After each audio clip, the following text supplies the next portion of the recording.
Soul-catching demons.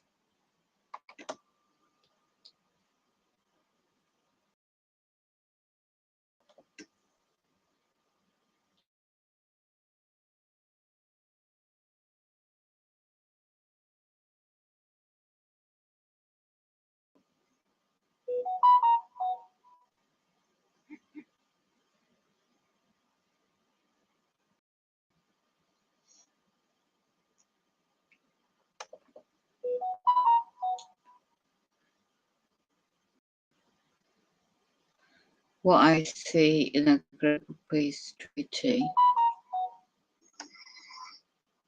This is Road 18's disclaimer. This is MAILBS. This is the underground demonic side.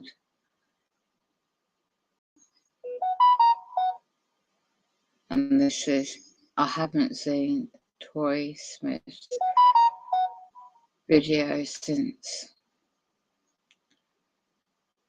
So I'm sharing this for the reason that this hidden from plain sight Earth versus Nebrew and the sun is hollow, including update.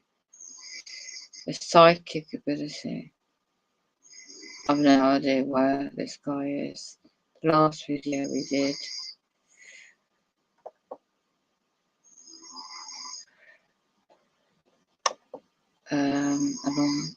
I've got an audio recording, I've got a scope, and this people need to realise we live in a stimulated reality. Frequency is very high.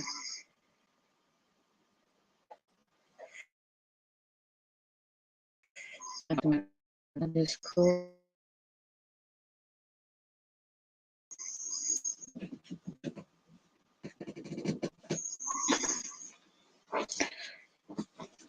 Well, I fell asleep and I don't know what time it was.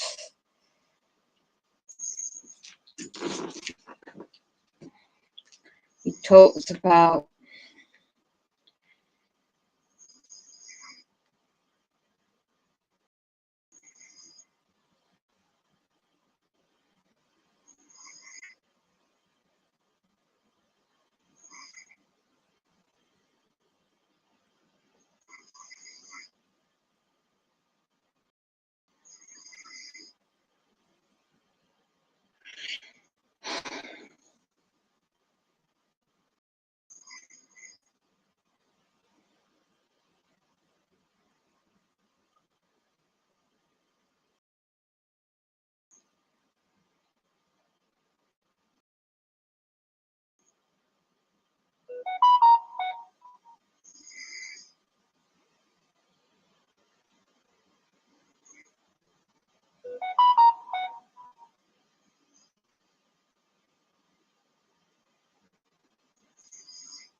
the Anunnaki, time travel, space, and MAILBS.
Shape-shifting demons.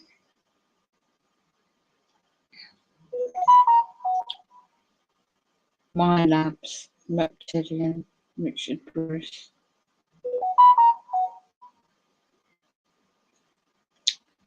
The hiding the truth about demons. That's true.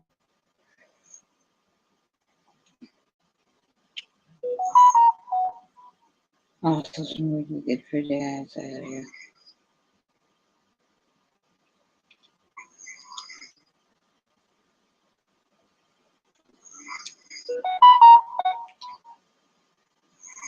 And and stuff.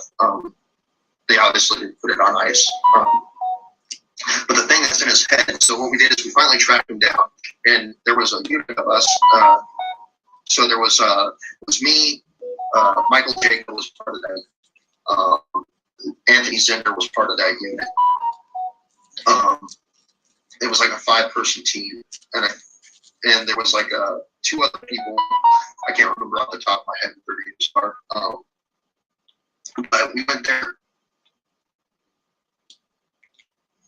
They're doing this because they're whistleblowers. They want to do what's right. They want to come out. They want to expose this. And I think what, in my opinion, in my personal opinion, what Joseph Pell has done is nothing short of heroic by coming out and saying this. And I don't know him personally, and I don't know what kind of person. I know a lot of people are going to say, wait a minute, this guy's talking about how he did some of these pretty dark things. But remember, these children are abducted and they're forced to do it. Otherwise, they're told they'll be killed. They'll watch somebody die, and then the rest of the kids are like, and if you were in that situation, you would do it too. And once you're in it and you're scared to death, and you have to keep doing it, the ball rolls. And that's how they know they get these people in these programs. But that doesn't mean you have to stay in it, and it doesn't mean you have to approve of it. And so a lot of these people come out, and I think like people like James Rank and a lot of other people bravely come out and talk about this. And this is the only way that we find out this information and what's going on in the secret space program. We're all of us in the normie world are completely duped. Our tax money is paying for this, and they're paying for these super soldiers to go out and murder people like me. They can't do it in my case, but people like me who get out here and talk about this. Or ex-super soldiers they killed, and even he even described in this how they killed somebody who came out and talked about this. So it's they're not doing this for their health. They're doing it because it's the right thing, and we don't know how long they'll be around. This world is nothing like we think it is, and that which is controlling it is nothing like we think it is. And I would just say this to people: look at the night sky and think that you are looking at a tiny fraction of the Milky Way galaxy, and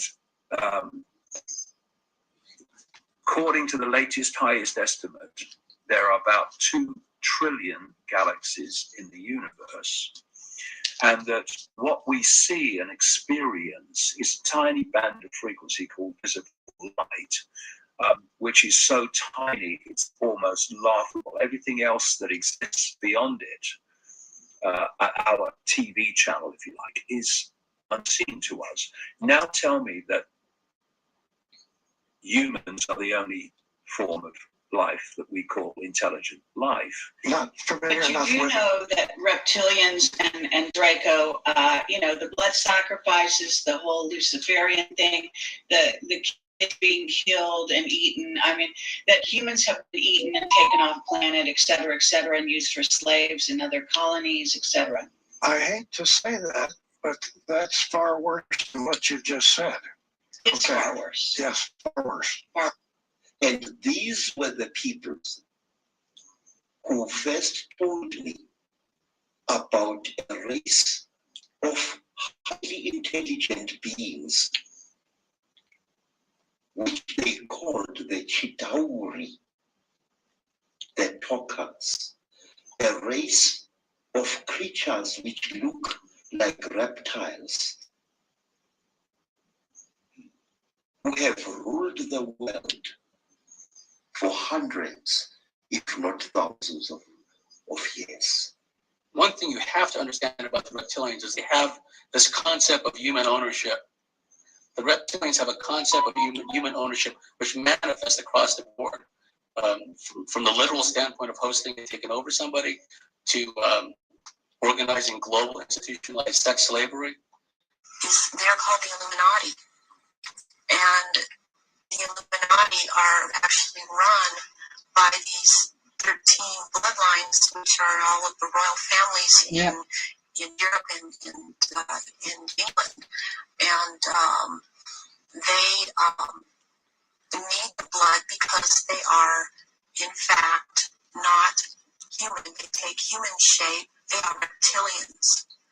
And they need the blood. The blood helps them maintain their reptilian shape, and it helps them maintain their sanity, and it helps them to live in this world because they are not from this world. Now, when you go within that, there are those groups of reptilians who have a command and conquer attitude. So those that have a command and conquer attitude, we're talking about the main reptilians, the Draconis. They are hostile to humanity simply because they want to maintain the status quo. So there's your one group. I don't like the word malevolent because people don't understand. Alpha Draconis reptilians eat children and eat humans. But that's not malevolence. That's because it's their culture. That's what they do because they believe they have the right to do that. It's totally wrong.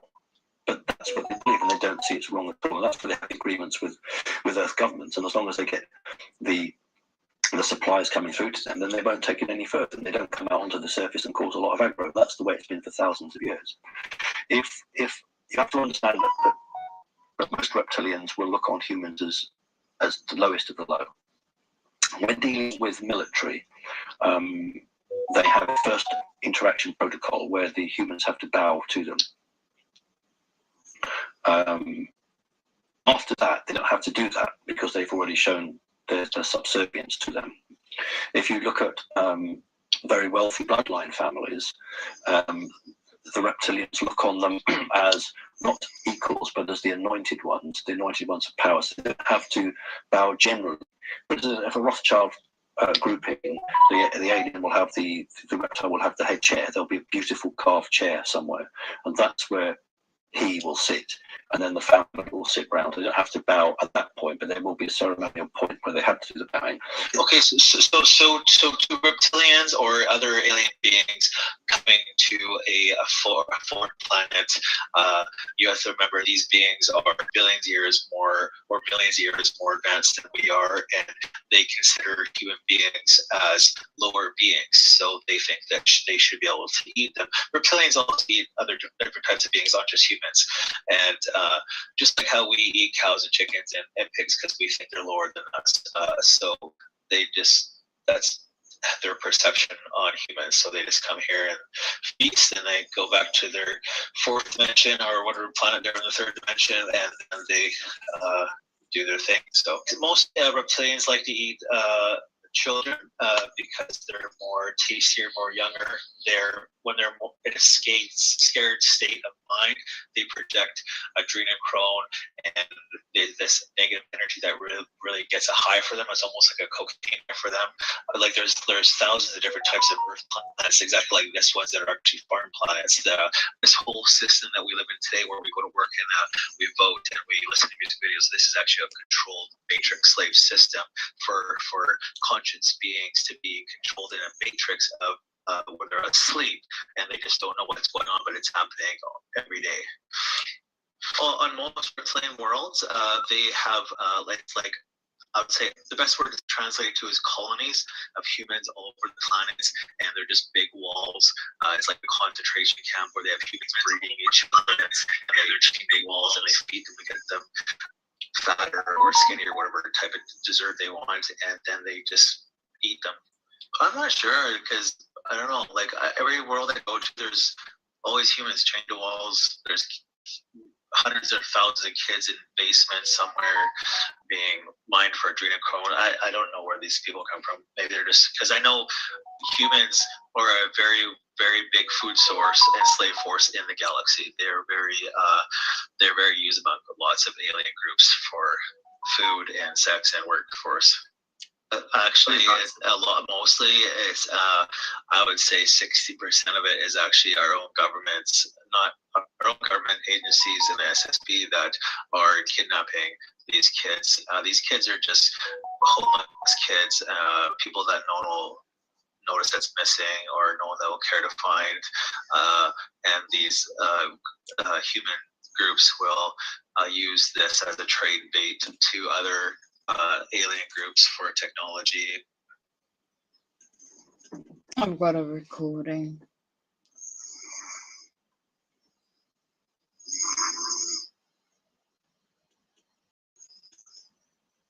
Wow. Might not be able to hear it. Coming to the dimension wide space.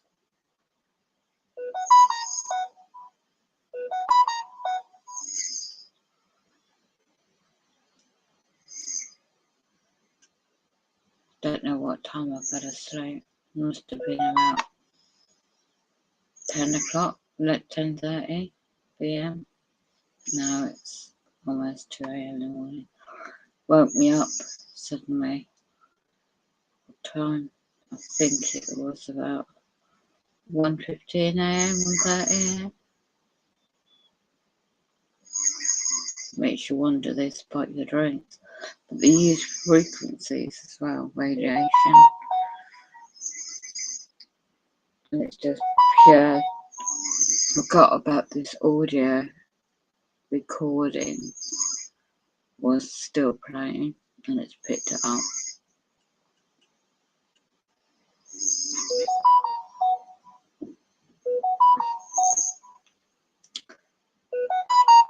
Reptilian kidnapping, using humans, using children, devolving. Put me underground bases for military operations. MAILBS, black operations. You'll start seeing white vans and white cars hop around where you live. Maybe different colours, darker colours. Yeah, it's a bit like a monster, all those movies, sci-fi, Stargate, and like they have a technology that's extremely advanced and may receive it thanks to information. I can't find your link on Discord somewhere sometimes. It's 2023, just put about 60, 70 years ahead in technology. That's how we really are on the Earth. The military program, all this is. And why do you think there's so much going on in the world? Crashing the economy is just part of it. Total control is demonic. very demonic. So if you don't believe brain interface, why all the social media distractions? TikTok is a very well-known one to distract you. Down the road from me, there's a hotel. I haven't researched the name yet. My area, public servants, company, public company, they've been funded a certain amount for a period of time. Over 100 illegal immigrants there, eating very good food. You're like 5 meals a day in a 5-star hotel. This is scattered throughout the whole country. Expecting a major civil unrest, and on top, I'm losing my voice again. I keep reading it, my thyroid, my glands, I keep tapping my body, my energy field. You think it's natural sleeping. I pick up the sounds, but no. You get physically assaulted. It's meant to be a dream, meant to be sleep. It's not your own anymore. Never was. Human race population for a long time, as you just heard. These at the top, all the Syrian, Luciferian, right at the top are the reptilian.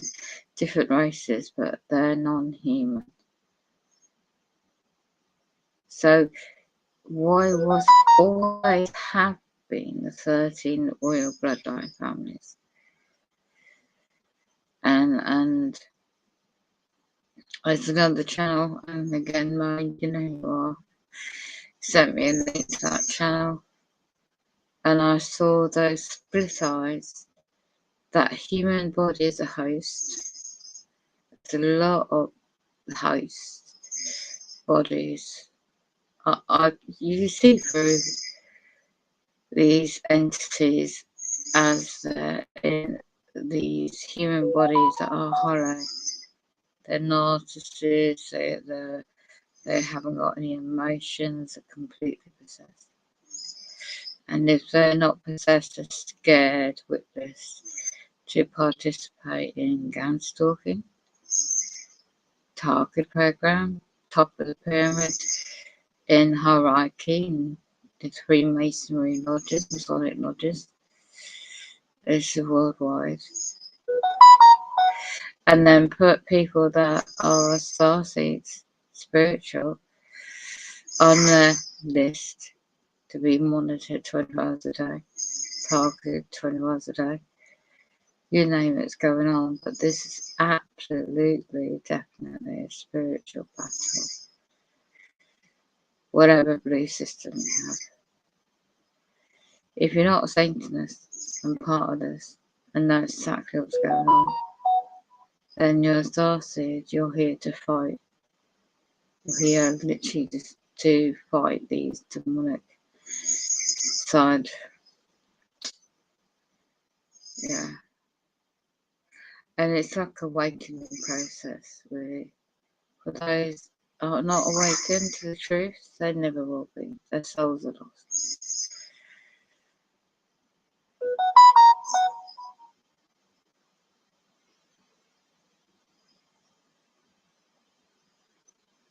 Wow, look at that silence. They're soul catching. Just playing the audio, so I'll carry on with this one.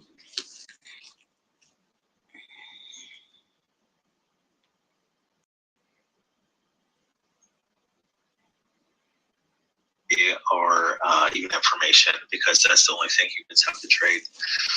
In the police station, when he was being held down and the sergeant came over, he said the sergeant shapeshifted in front of him, turned into a reptile, and then came back to human, and then shapeshifted again and returned.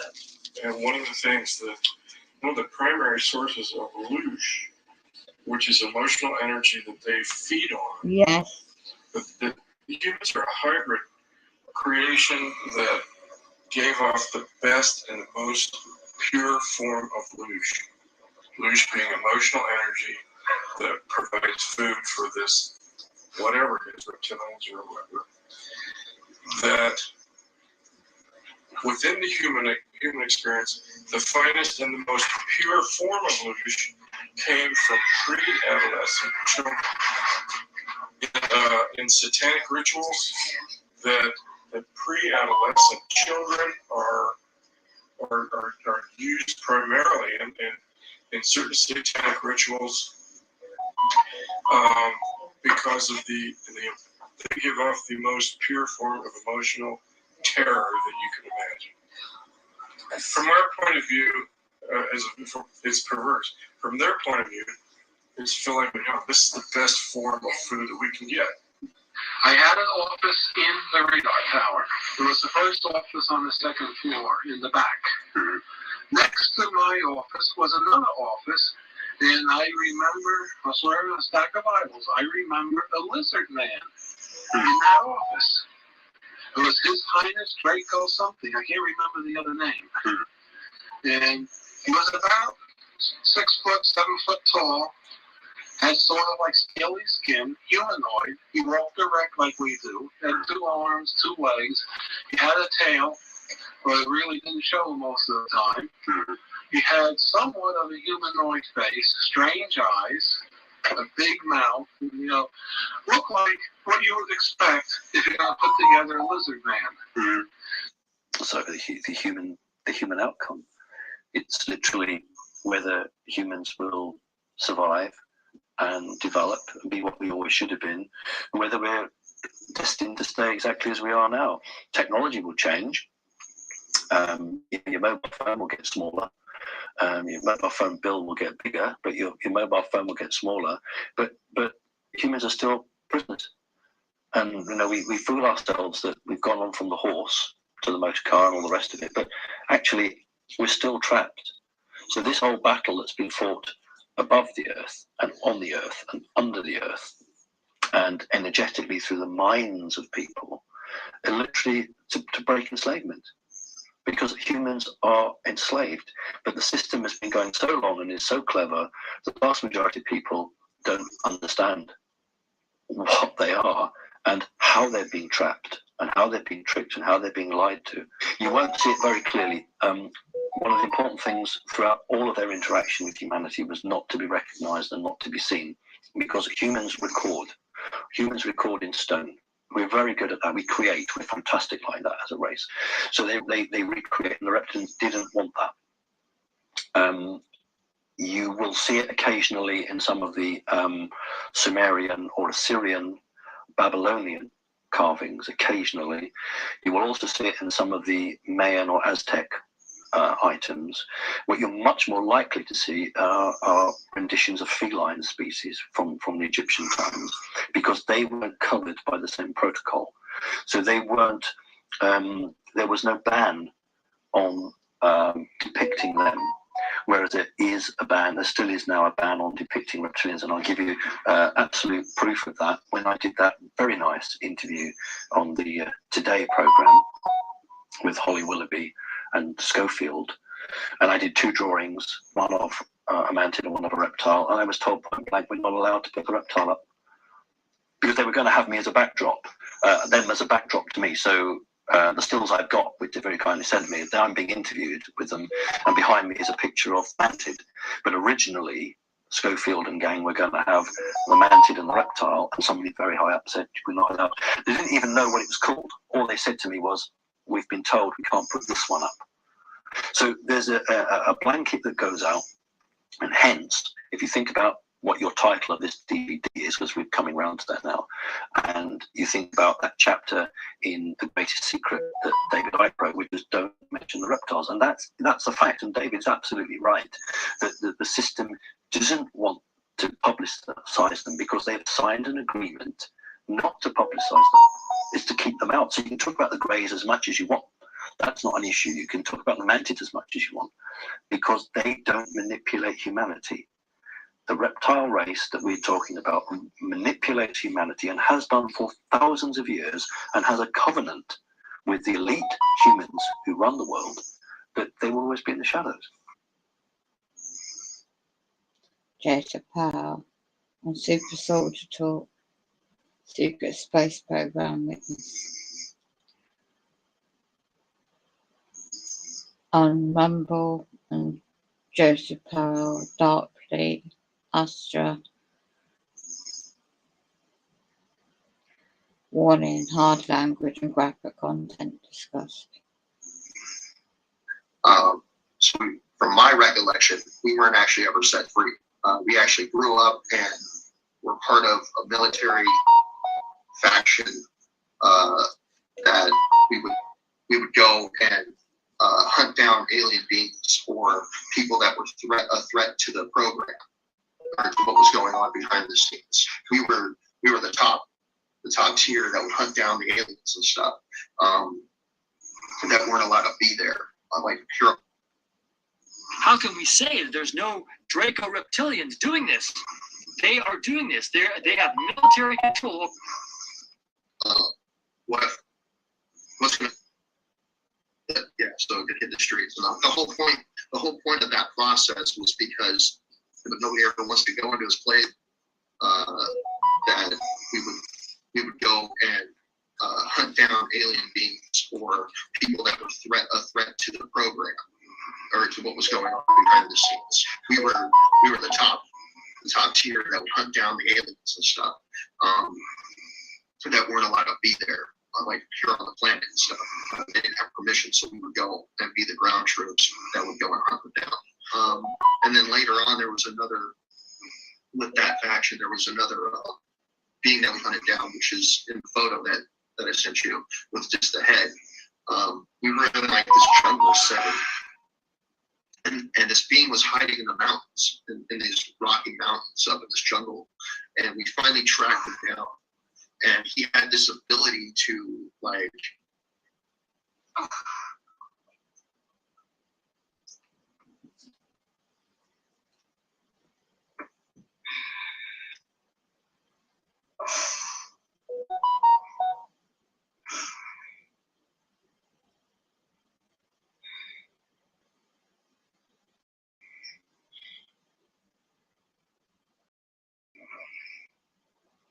Yeah, I'm being a technical audio recording of it.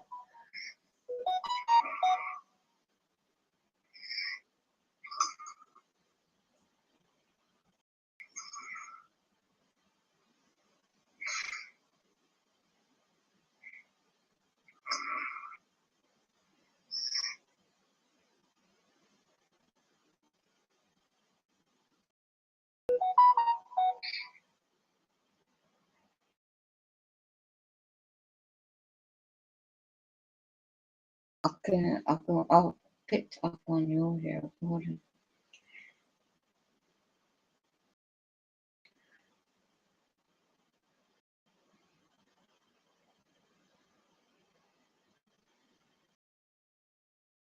Make me stop breathing. Don't know what technology does that.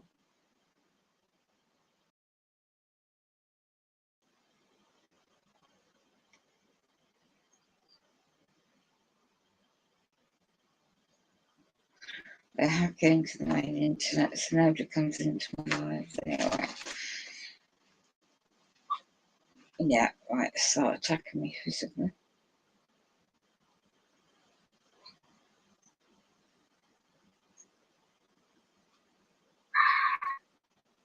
I prefer this.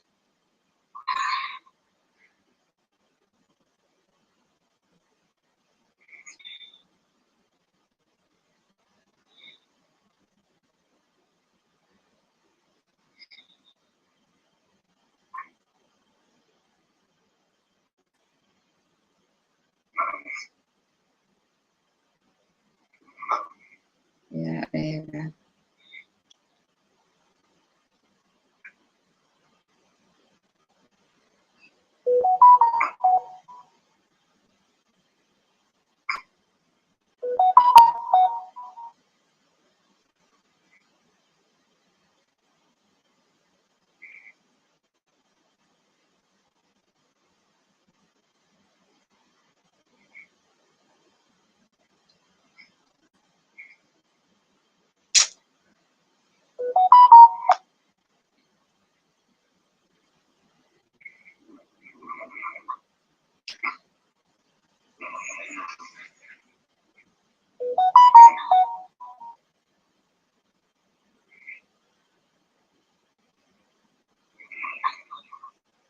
Yeah, they're basically something now picking audio up. Might not go there. My speaker's low.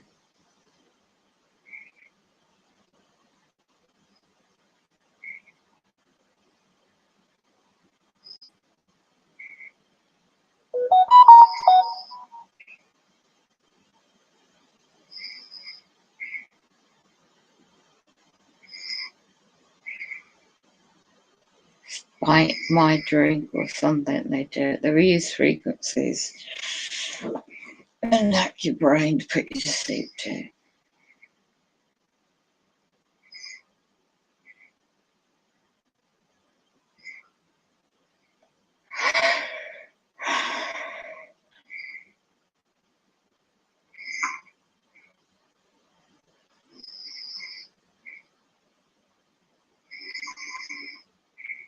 Cast out your demons.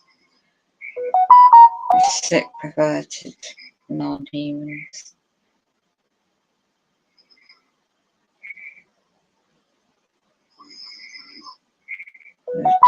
There are times up, I tell you, restarted your soul beings. I'll fight you off that bloody we are the warriors, you're not.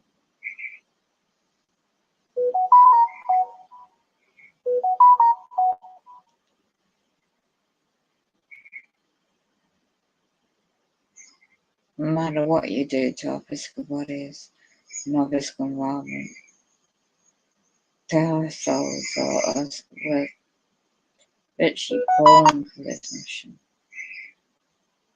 Yeah. Humanity's waking up, I tell you.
We're such cowards, you have to physically assault women as well.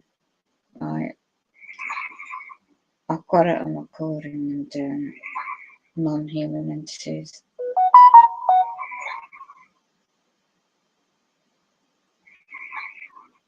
I'm meant to be asleep, yeah? And this is what happens.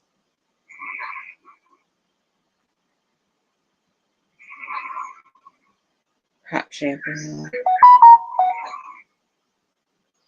Yeah, I'll take it also closer in front.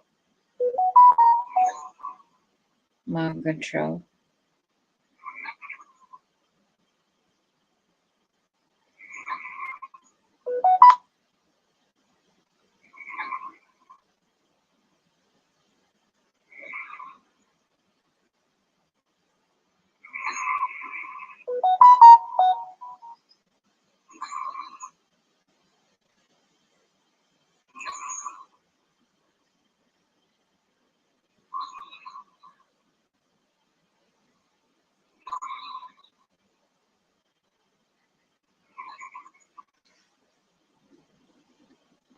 Perversion. Sick perversion.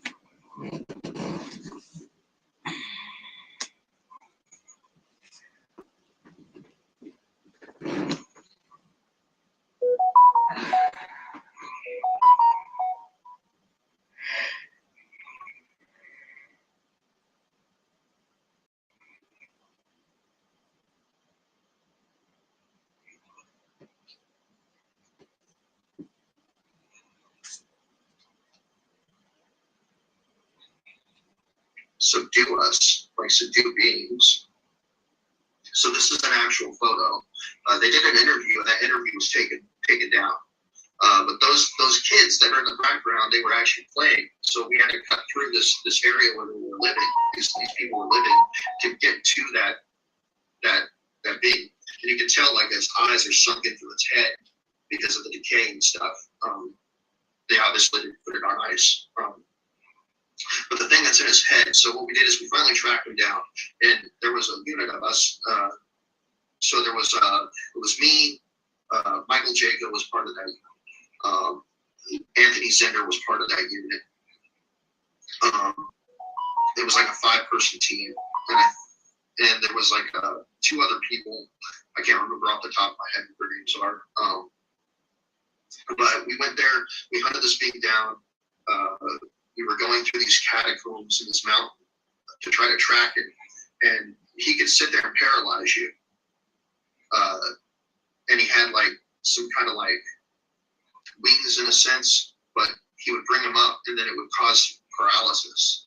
And I remember like I finally caught up to him, and like we had paralysis.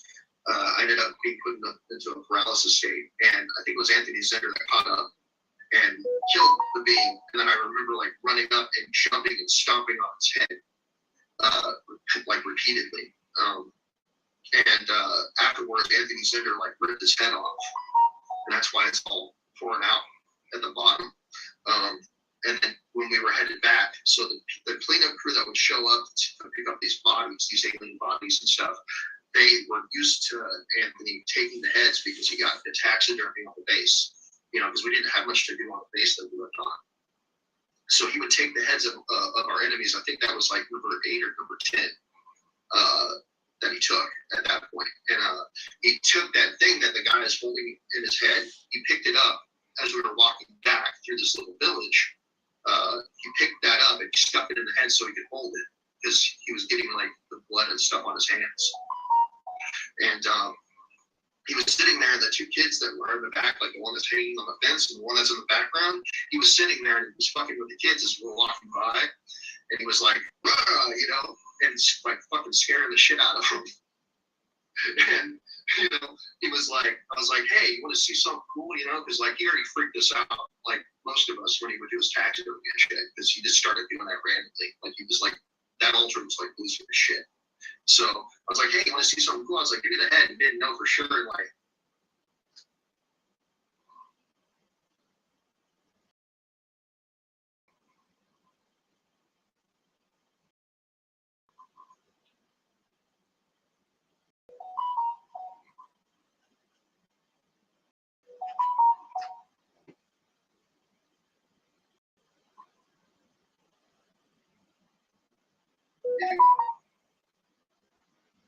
what did I do? And I was like, come on, man, give me the head. So he handed me the head, and I fucking tossed it over the fence into that yard. And it was off to the right-hand side where it landed.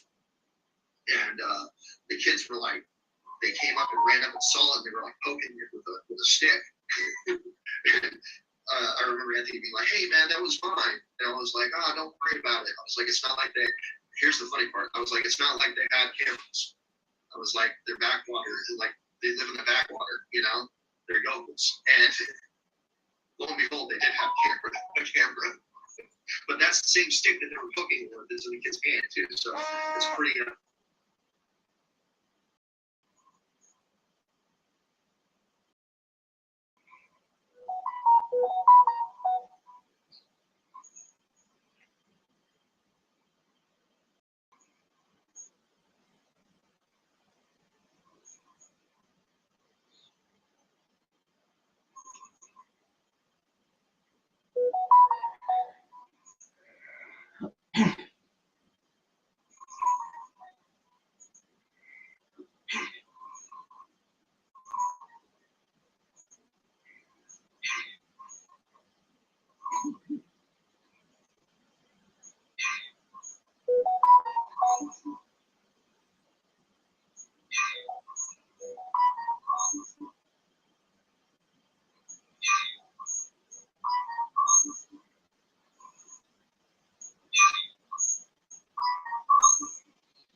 if you're one of the 85.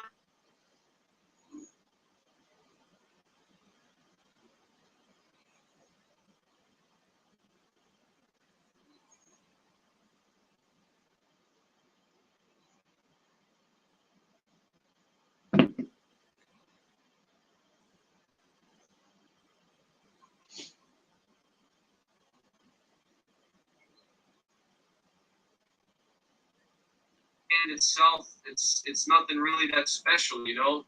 So I think that Russia might do something crazy, you know, and they're gonna.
No, I'm just saying, I was kind of like, you know, when thinking about when the soldier walks by the sergeant in that movie and says, "Good morning, Sergeant," and he says, "The fuck you need to try and tell me what kind of day to have."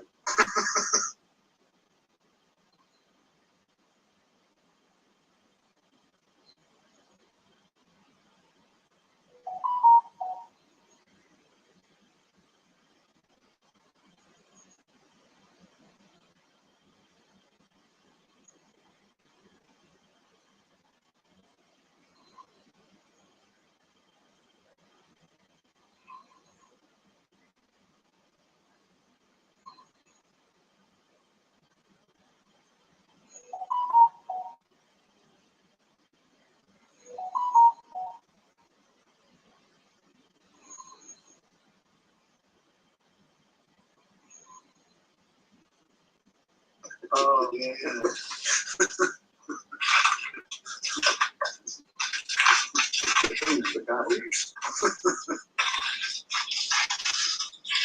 That's pretty good, though. Not that you would get away with, like, doing that. You know? That'd be funny, it'd be nice, it'd be funny, but I've never had anybody in, but it was funny. Right. After we shit, we was talking, you know, Thanksgiving song. Just talking about the 8x10 color golf, get you that part when he talking about getting ejected, rejected, inspected, selected, and all that shit when you're going to join the military or something, the training team. I don't know, you might not have ever heard it. That was.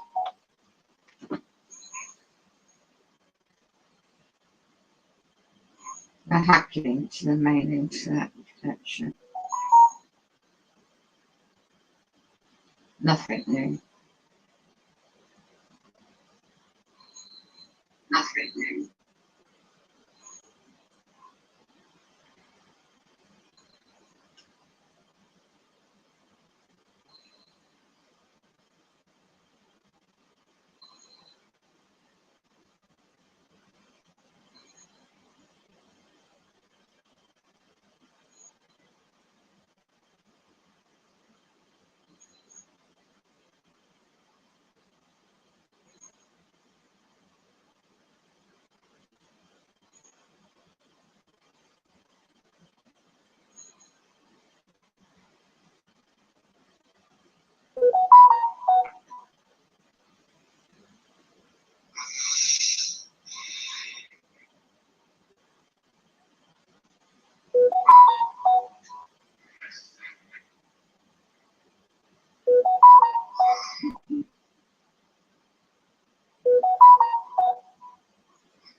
Too, so it's pretty neat to actually see that. So, anyways, yeah. So like we were leaving, and like when I was doing that, Michael Jacobs altered clone that was there. I was like, hey, you should be a little nicer, because he has this thing where like on the face.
Good evening, my name is Tori Smith, and a friend of mine from New Zealand brought something to my attention and asked me to do a quick DNA reading as far as what I thought.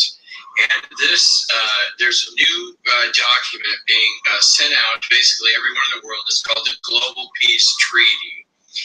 And I would like, as usual, I don't charge for sharing any of my psychic gifts. God has given me some pretty wonderful gifts. I'm able to see people's DNA.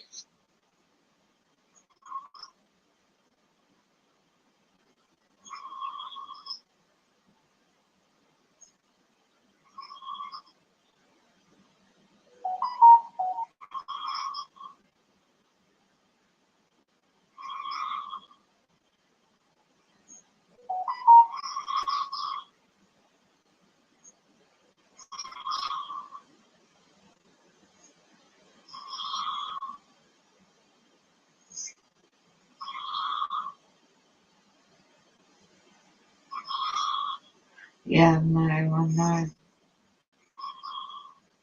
I'm just playing audio about what I just thought. They put me to sleep. And I woke up again. I put audio. He attacked him.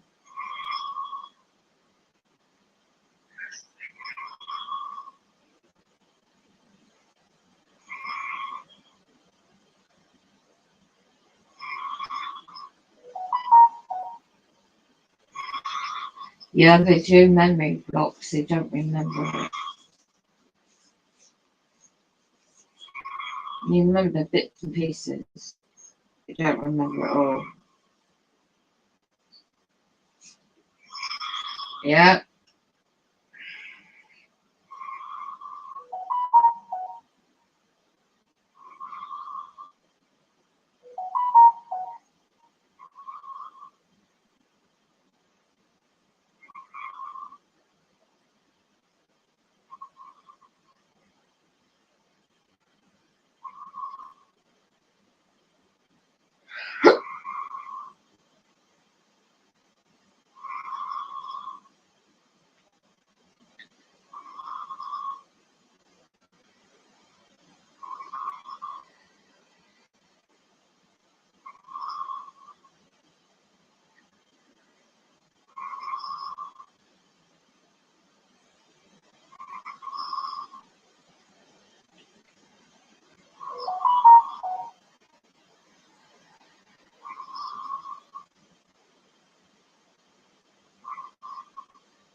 Water, like they live in the backwater, you know, they're yokels, and lo and behold, they did have a camera. But that's the same stick that they were poking with that's in the kid's hand too. So it's pretty neat to actually see that. So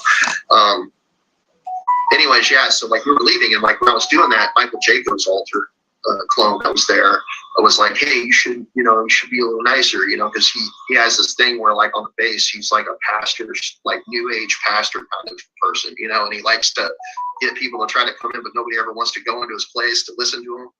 But and it's like on the base, we have a TV and a game, and the game that we have is like the foosball game. So we hit the foosball back and forth and stuff like that. So we don't really do much, but we're able to see the outside world. And we started getting frustrated at this point with the fact that the average people don't know about what we're doing. And we got to the point where we got tired of doing the shit we were doing, which, Michael Prince talked about. That's why he came out. He was the only person that was one of our unit leaders that was able to actually leave the base on average, just because. Like we left the base when we were on mission. He got to leave the base whenever. So me and a few others went and talked to him. And like Max Spears had an altar that was there. And eventually, like once Michael Prince came out, some shit happened, and we thought that Max Pierce was a traitor. So like we went on a mission to hunt him down and kill him, and that's how he ended up dying. We had his girl's activation codes for her sex altar and stuff. And what we did is we showed up, we talked to the chief of police, and we basically told him that we were with an agency, and he knew that we were with a certain agency, which freaked him out. And we told him that we were going to be operating in his territory. And then the guy that dealt with the morgue stuff, he's the one who gave us the drug to inject Max Pierce with. And he has money like in an offshore account because of that. We ended up giving him money to cover up his murder. But I also remember like we used to push, like when Michael Prince talks about pushing drugs, like we were pushing drugs for a white Draco that sits on a crystal and black throne. And like just the location where that's at. But I remember like we would push drugs and stuff like that. So a lot of what he came out and talked about, like that shit actually happened, you know. So when you say push drugs, that means moving drugs around for public consumption. Yeah, like moving drugs around so that so it could hit the streets. And the whole point of that process was because, you know, you want to soften the battlefield. If you get a bunch of people drugged up, they're easier and more open to doing what you want them to do and conform. And it also destroys and deteriorates the community at large. So it makes it a lot easier. So like if you decide to finally do an invasion of the planet, I mean, you have a bunch of doped out, you know, people that are just more worried about meaningless shit, or their lives are already destroyed, so they won't know what's going to hit them, you know. And we were put in these dog cages. So it was first they put the girl in there, and then there was already the boy that was originally in there, and then they put me in the left hand side. And I remember talking to the little boy, like, what's going on, what's going to happen? He's like, you're going to die, we all die. Like he was like totally, he already knew what was going to happen. He's like, we all end up dying. He was like, just get used to that, get, you know, comprehend that basically.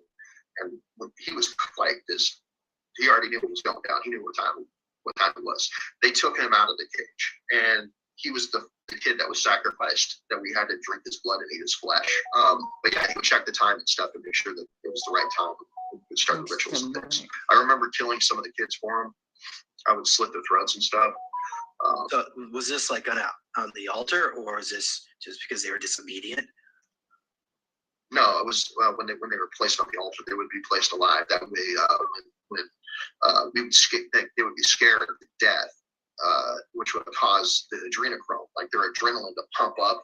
You know, when you're a kid and you're pre-pubescent, like the adrenaline is where you get your adrenochrome. It's a piece of the adrenochrome. What it does is it fucking goes into the blood, and you drink that. And that's what gives you the ability to like be, you know, raise your IQ, like, you know, basically that kind of shit. Yeah, if they think that it's so immortal.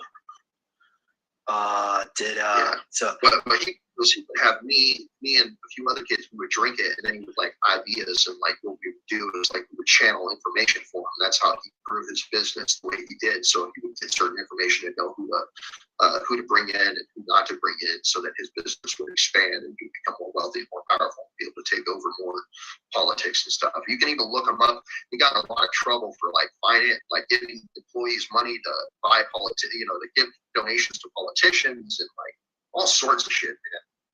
And I never really talked about it with anybody. So that's why he always thought I was like investigating stuff, you know? Like he thought I was a cop or something. Do you ever remember any portals opening up and demons coming through? I remember, yes, there was this being that started coming through. I have photos of it that I sent you. And that being, I don't know what the fuck that being was, but he was pretty evil. But it was like, if you think about the Emerald City in the Alice in Wonderland, but the Wizard of Oz. If you think about the Emerald City, like there was like emerald shards that were in front of him as he was approaching, and that was like towards the end of my time there. And I remember, like, I was the one who told Tony to use his love and light to attack this being. Is this it, or is this Ashtar? No. That's Brilliant, actually. He's the pilot for the ship that Ashtar's on. There it is. That was later on, and so like Tony was on. So when the altar was there, Tony was on, I believe, the right hand side. That was me on the left hand side. And he basically made us. He looked at us and he was like, "One of you is going to have to sacrifice yourself," you know. So for this ritual that they were doing, and you should they have sat said there and they said, well, said I volunteer you to do it. Yeah. So you know. I remember looking over at Tony and like Tony, me and Tony were next to each other at that point. And I remember like feeling what Tony felt. And I remember getting a telepathic communication that said, "Use your love and light," right in that moment. And I'm like, "What? Love and light?" And I was like, "What the fuck is that?" You know? But then I had memory come back in that moment. I remember looking at Tony, and Tony didn't know what to say. Like he didn't want to die, but he didn't know what to say at that point. And I remember being able to read his mind, and I talked to him telepathically, and I was like, "Lucian, when I tell you when it's time, I want you to use your love and light." And he was like, "What?" And I was like, he was freaked out that I was talking to him telepathically. He didn't understand that situation, let alone what I. Yeah, Mo. That's demonic, isn't it?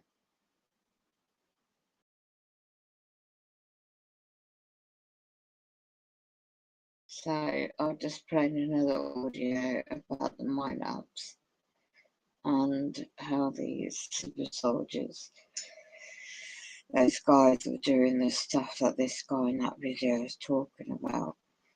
That stuff which should Bruce you to jail. And James, I forgot what it's called.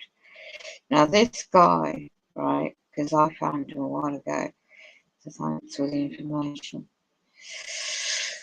I've got to turn my Wi-Fi off because it's strange how they put me to sleep.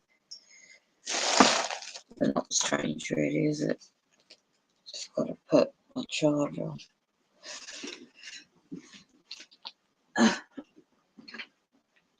So yeah, the memories do come back, bits and pieces.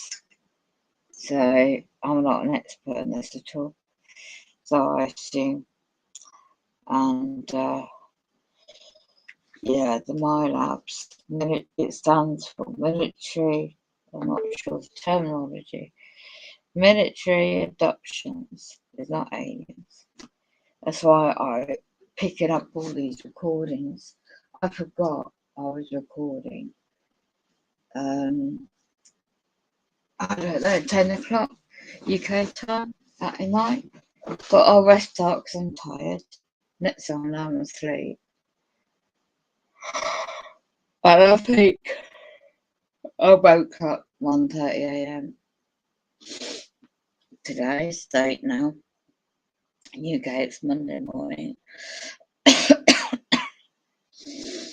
And yeah, so the advancement in technology. Well, thank you for the links, the other two links to Discord. Watch those videos. My gosh, it's just sickening. Got the radio in my ears. So let me go to videos, see if the audio picks up of what this guy, because the last video on his channel, Tony Smith, he's been sold. They're soul catching. There's another one I'm interested in 7 years ago. This man's a starseed, he's a spiritual, you could tell. You could tell what he's doing for him. Right, here we go. I want to share what I see in what's going on with this global peace treaty, and I don't know, because I can barely operate computers. I wish I could get the document up. I'm sure maybe my friend can post it if there's a link to it, because I just have the document. I don't know where it came from, the link. But when you pull up, when you see this, you see a group of men who rape and murder children. Bill Clinton, who is Elizabeth Windsor's brother, and by her I mean the one called the Queen of England, Bill Clinton and... Disclaimer for my protection, this is for entertainment purposes only. The late Queen, because there's no king in England. Okay. and Elizabeth Windsor were technically they're half brother and sister. Their father is Winston Churchill. Can you believe that? He has that gift. So what they did in the MAILBS underground dumps, his ability to, as he's describing at him, talk. So. And you know, the first thing right off the top, it was like, you know, looking at this document, there was a section, the second page, I think it was, they were talking about Earth's history. And it was basically, okay, we're going to blame everything on the good guys. Everything that we've done to contaminate this planet, we're going to blame on, you know, the light, which is something you hear all the time. It's like, why is the Earth still on oil? Because Americans are addicted to gasoline, and they, you know, their selfishness and greed, they have to have vehicles to drive to and from to work to pay taxes to an illegal corporation, which takes the money and immediately ships it off to the city of London. London City, not the city of London, I'm sorry, London City, where all the money is basically stolen. This is why, last time I checked, we were like some kind of quadrillions of dollars in debt, like $12 quadrillion, which a quadrillion, I think, is 1,000 trillion. They spent 17 trillion just on the underground network of lavish hotels and military bases and high-speed rail and everything, because their plan was to stop ascension. And they wanted to kill most of the people off in the same way they did in World War II in the Nazi concentration camps. And then once, you know, the planet went through a process, they would move back to the surface and transform the planet into what they wanted to. But heaven has a different idea. We're going through ascension. It has been completed in the realm of cause. And once something is completed in this part of heaven, it has to manifest on the lower, lower dimensions, and we're in a lower dimension. And so, you know, because one of the first things, like I said, one of the first things they said was, oh, the Galactics came down and killed everybody in Atlantis and Lemuria. Okay, translation, the dark side infiltrated Atlantis and sunk the continent of Lemuria, and this was quite a while ago. And then they were just like today, since all the people who back the dark side here on this planet have been arrested and or removed. Now they're all fighting for control. There's an old expression: too many chiefs in the tribe. Well, you know, they're all like, well, it's my turn. You know, I'm the one who's going to take over. It's my turn to control this planet, which is so ridiculous. But what's the big deal about this global peace treaty is it's part of an operation to get people to turn to the dark side. When, let's say you're a normal person of the light, and your sacred light may be 62%. Well, either you're tricked, or for one reason or another, you make a decision and decide to turn to the dark side. Perhaps it's to commit a crime, to steal money from somebody. Perhaps, you know, you're on drugs or something and you just make a bad decision. Oh, maybe we'll rob a bank or whatever. Or, you know, and there's so many people on this planet who rape children. They call it having sex with children. And, well, that takes your sacred light down to 0%. Yep. But if let's say you're 62% sacred light, and you make the decision to join the dark side, well, immediately your sacred light falls to 37%. Why is it 37? I have no idea. That's just the way it is. That's a very, very common number, and that's what everybody falls to when they turn to the dark side. Maybe it's a fascination for Lucifer, Satan, or whatever. There's a huge amount of reasons.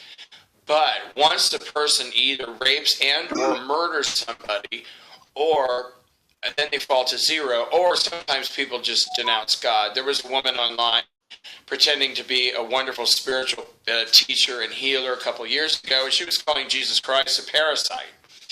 And, you know, obviously her hatred for Jesus and other, you know, beings like him, you know, she lost all of her sacred light and she was down to 0. And, you know, and it's funny how everybody was like, oh, well, really, is he? Well, maybe he is. You know what I mean? People, you know, I have said over and over again, make an intent to connect to the truth.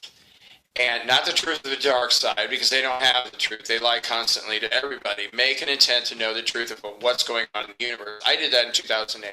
I was so tired. It seemed like every time I turned on the TV, everybody was lying about everything. CNN, NBC, ABC, CBS, they're all a bunch of filthy, low-life criminals constantly lying about everything, and they all are protecting the child trafficking operation. And so there's 8 elders. All 8 elders have 156 strands of DNA activated, and this is the maximum amount of strands of DNA the dark side can have, and they all have it. It didn't matter if they were an actor like Tom Cruise, a corporate president like Barack Obama, or his wife Michelle Obama, 156. Satan, 156. Lucifer, 166. All the Dracos had 156. All the Draconian non-physicals that were arrested, 156. And for some reason, that was the cap that God allowed them to have. Now, that gave them a lot of special privileges over the years, but not anymore. Humans, normally, when we're fully conscious, have just a little over 1 million strands of DNA activated, and so do the galactic reptilians, the galactic amphibians, because almost all people in the Milky Way are benevolent people. And the galactics have 100% sacred light. We can't achieve that in this reality. 92% is the highest.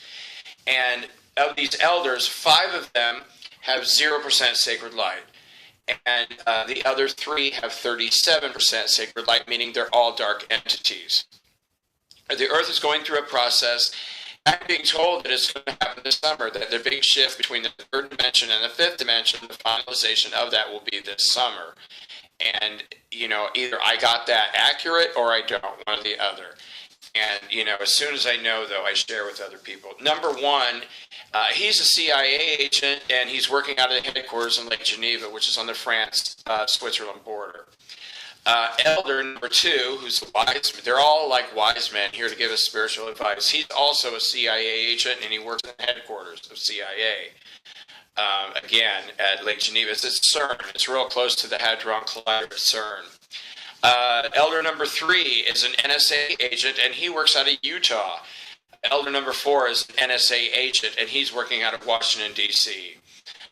Elder number 5, he's a DARPA agent, and he's working out of Dulce military base, New Mexico, Colorado border. Elder number 6, he's got 37% sacred light. He's an FBI agent. He works out of Chicago. Elder number 7, also 37%. He's an FBI agent that works out of Washington, D.C. And then Elder number 8 is also an FBI agent that works out of Washington, D.C. Now, what is this about? They're all the Global Peace Treaty, and we're going to start, the royals, they're all really good people, and they're going to start negotiating this, and they're going to start doing this, and we're going to bring all these wonderful bloodlines together. That's bullshit. The royals have been raping and murdering children for years. Elizabeth Windsor, first of all, her trial's over and she no longer exists. She didn't show the slightest bit of remorse. And she was, I'm told over and over, responsible for the deaths of 75 million people, along with the Bush family and the Clinton family, although Clintons aren't only being blamed for, or they're responsible for, I think it was 7.1 million.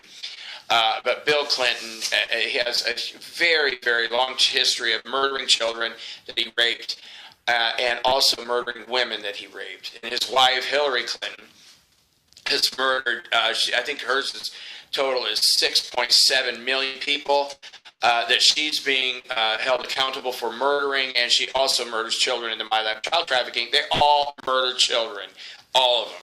And here they are once again pretending to be the heroes. They, I think it was officially took over this planet about 13,000 years ago. As far as I know, Lemuria began about 900,000 years ago, but that wasn't even the first sentient colony. There was one way before that. It was Hibernia, and that was about 4 million years ago. And I don't even know how long it was, like around for a really long time. And then, the dark side came in and killed everybody off. But see, the Earth has, as far as I know, been in the 5th dimension and knocked out of that 3 times. And Hibernia, I'm pretty sure, was one of them. And where we had this wonderful galactic society on this planet, and in come the dark side, they killed everybody off, and the planet dropped, was plunged into hell, as they call it, because this is hell. And the quote that I got is, "This is a part of a desperate attempt to stop ascension." Back to the Global Peace Treaty doctrine. And they want to stop ascension this summer. And the only way they can stop it is they believe, is to turn all the residents to the dark side, cause a massive, massive pain and suffering event, which they want to throw 98% of Americans into FEMA Nazi concentration camps and kill us all off.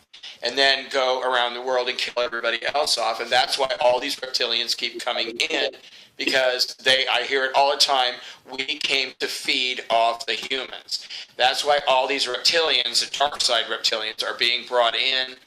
They were being brought in from a few other star systems here in our galaxy, and they're all gone as far as I know. And then so they started bringing them in from other galaxies. We arrested 104 reptilians today. 104. This goes on every single day. It's like, does it ever stop? I'm like, oh my God. It's like, can you imagine? It's like holding a mop, and somebody comes in and spills a bucket of water, and as soon as you clean it up, somebody spills another bucket of water, and another, and another, and another, and you just keep mopping everything up, and you just want to scream, stop. But it doesn't. They just keep coming in. They're desperate to keep this. But see, also, what's happening is, which I'm told over and over again, is that everybody that has less than 51% sacred light has to leave the planet or they will die, because they can't handle the vibrational shift. And if you look back at our immediate history, all these things that have never been in the public eye before all come to the surface. And there are so many wonderful spiritual teachers that can explain it far better than I can, because I tend to just read statistics and then, give my interpretation of that. I always say there's the truth, and then there's how we see the truth. But what I know to be... What was that now? A cool plant, yeah. I'm going to send you another video that I found. You're familiar with the third temple, and they had a red leaf on the earth solo by doing sacrifice. So what they start doing, the sacrifices, I don't know how long for, it will be before the Enterprise, excuse me, shows up. There are third temple, and then Putin has been talking about war. China had weather balloons over the US, and that was shut down. Looks like a lot of things going on very soon. Yep. Oh yes. Okay. Because I'm participating in these arrests, and so I see it. I participate in this. It happens every day. This has been going on since January of 2012 in my life. And I was exposed to MAILBS child trafficking in January 2013. And there were two incidents that really stuck out. One is I was being raped, anal sodomy rape, while they murdered 54 children in the room. And another time they murdered 16 children in the room. And that was at a different location.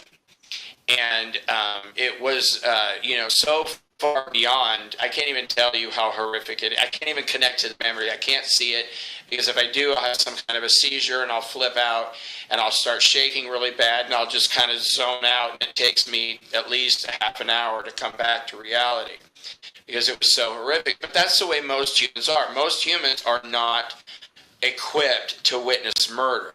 And this is one of the reasons why they constantly show murder, especially to children in other video games, because to condition people to get used to it.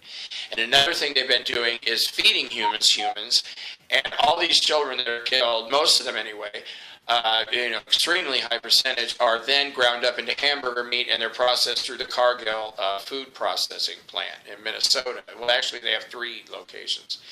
And McDonald's and Burger King are serving human meat. A lot of places, you can find all kinds of information. And once again, that's all you have to do is create an intent to know the truth. And you say, okay, there's this crazy guy on YouTube who's talking about child trafficking every day, but he keeps telling us, create an intent to know the truth. And you say, you know what? I want to know the truth about child trafficking. I want to know the truth about humans and our food. I want to know the truth about chemicals, about chemtrails, about all this stuff. And it will come to you. It really will come to you. unless you're on the dark side, then, you know, everybody lies to each other on the dark side. And, well, I'm sorry, my 15 minutes are up. But I wanted to tell you what I see in this global peace treaty, because it's not a peace treaty, it is a trap. That's exactly what it is. It is nothing more than a trap, because they want your souls.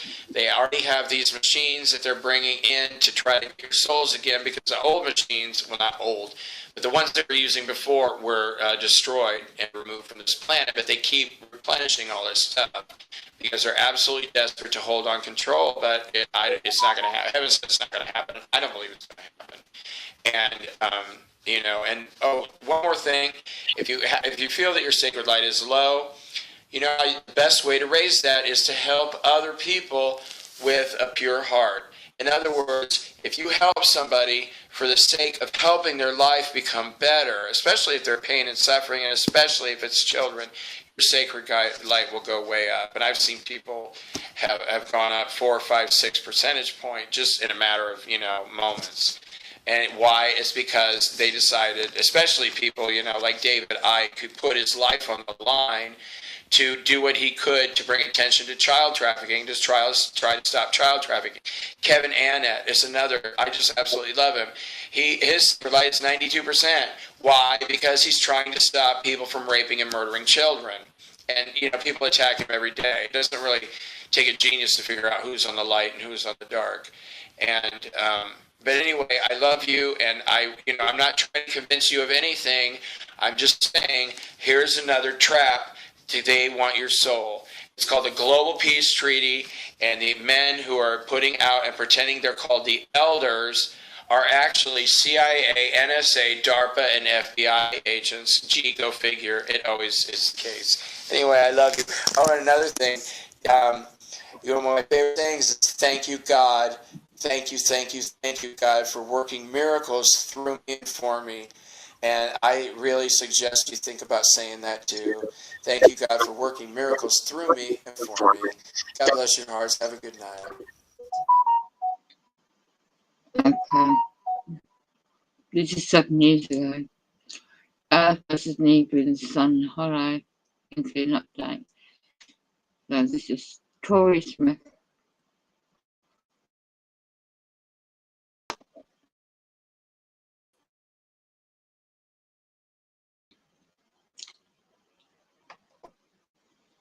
Next one I'm playing up. I'll show you the channel.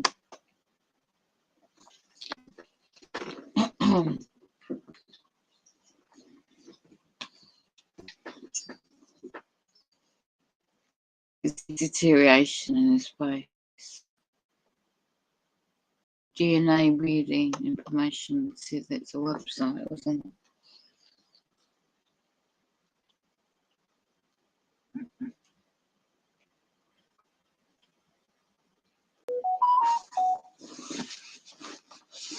It's no longer available. Look at that. I took everything down with us, apart from videos.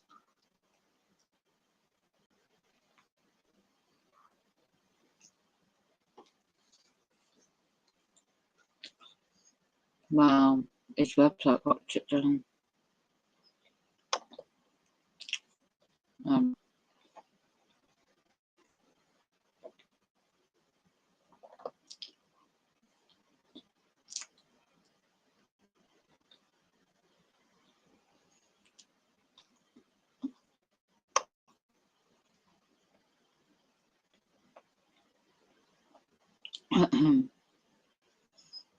Okay, let's go back up to his video.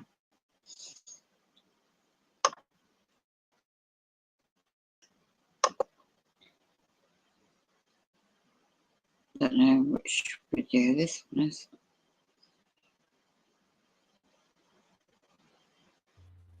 Hello, my name is Tori Smith, and I would like to do a MyLab child trafficking update for the specific date of 29th November 2015.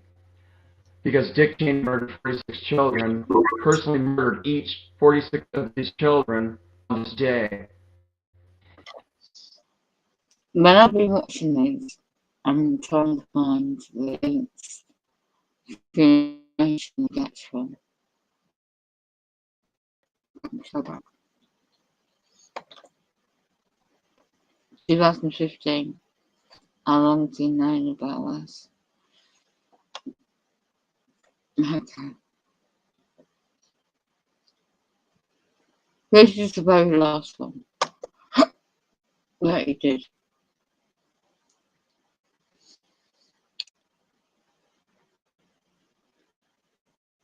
Let's see why.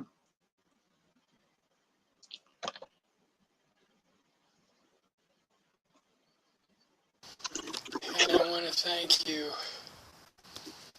for the support and prayers and awareness that you brought to what's going on in our country about child trafficking. I think this is going to be my last video for a while. I can barely see. I can only stand up for a few minutes and then I have to lay back down. I can't drive anymore. I'm just so exhausted all the time. And I just want to thank you for all your support. It's been a long road trying to bring awareness.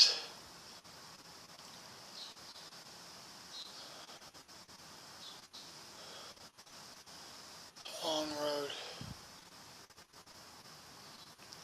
But it's okay. You know, you can't really expect to fight an army of 500,000. Tried. Tried. It just doesn't work, does it? It just doesn't work. Thank you. I love you. Wow, it looks like he got very, very, very sick and he drained his energy compared to the other videos. It's always interesting to go before that one. The date of it I could find was nearby that video was 6 years ago. I'm sorry I've been running late with this report. He's getting ill. I did do a typed out report on Monday. So all this that It's like a soul catching him on his face, his feature. Completely draining his soul. I'm about to read now, you know, I put on a printed page and I send a copy to the governor's wife, the Attorney General of Indiana's office, and the county prosecutor. And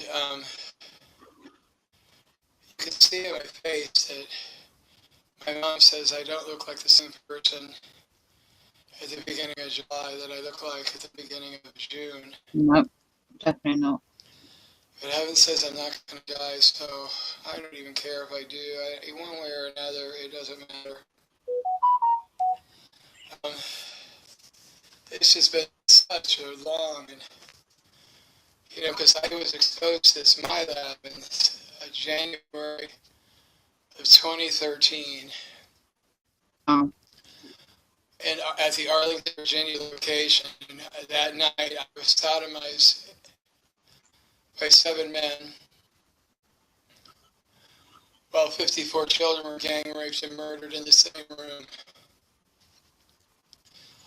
And it's just a hell of a battle ever since. It's tragic. All the riches were over.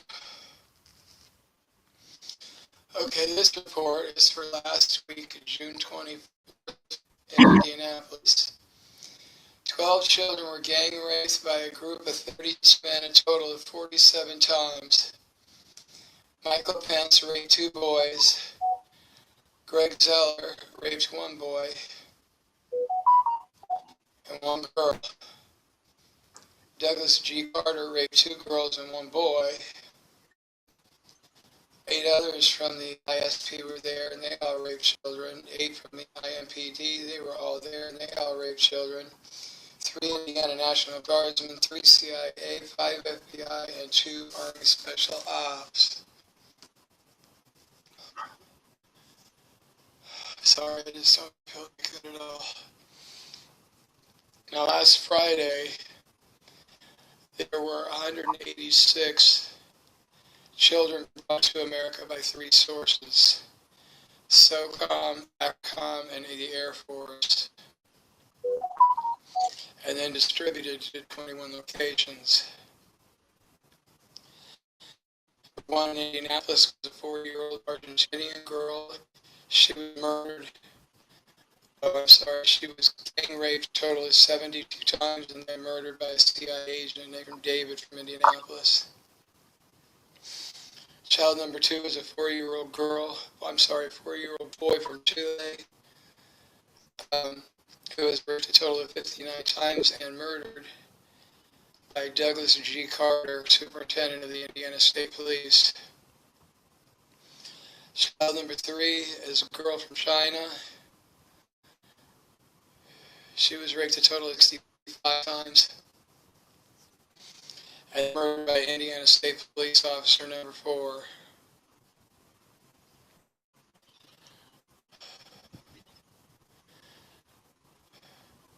Child number 5 was a 5-year-old girl from China,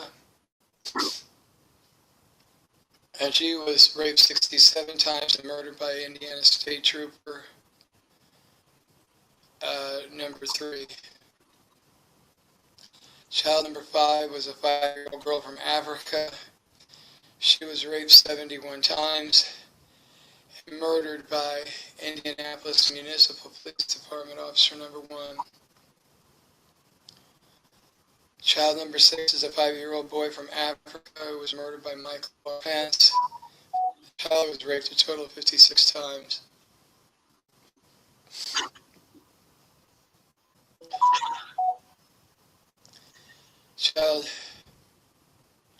Child number 7 is a 5-year-old boy from China, raped 63 times, murdered by a CIA agent named Thomas from Indianapolis. As Thomas, he and Pence and the other guy named David, the other CIA agent, they also like to rape and murder children in his home, and then Thomas throws them into a tub, and they eventually dissolve, and then flushes them down the Indianapolis sewer. And then 17 times. Child number 8 was a 6-year-old girl from Africa, raped 74 times, murdered by Indiana State Policeman number 5. Child number 9 is a 6-year-old girl from China. She was raped a total of 91 times, and she was murdered by another CIA agent from Indianapolis, which I don't know his name. Child number 10 is a 7-year-old girl from Brazil. She was raped 87 times, and she was murdered by Indiana State Police officer number 6. See, I don't know their names, and I can't. The best way for me to do that is to get a lock, get a picture, so I could be 100% sure. Because matching names with DNA has been very difficult for me.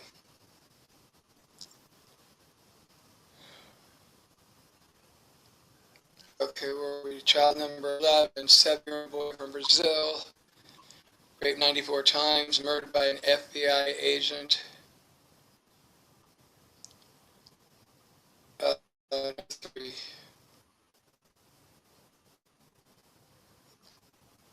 Child Call number 12 is an 8-year-old girl from Africa who was raped a total of 97 times. Murdered by an Indiana Municipal Police Department officer, who I call number 5. Because it's the same ones. I can look at the guy with the Indiana State Police and pull up like numbers, let's say number 3. Okay, number 3 killed this child this week. Last week he killed that child. Before that he killed that child. And they have more children today. In Indianapolis, I don't know when this is going to end. I wish it would end very soon. But I know there's a lot of you out there praying that this will come to an end. Thank you. God bless your hearts. Okay.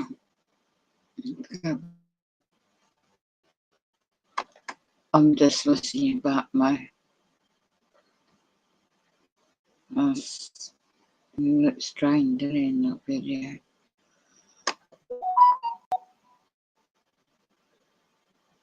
The one before that one, I'm playing this.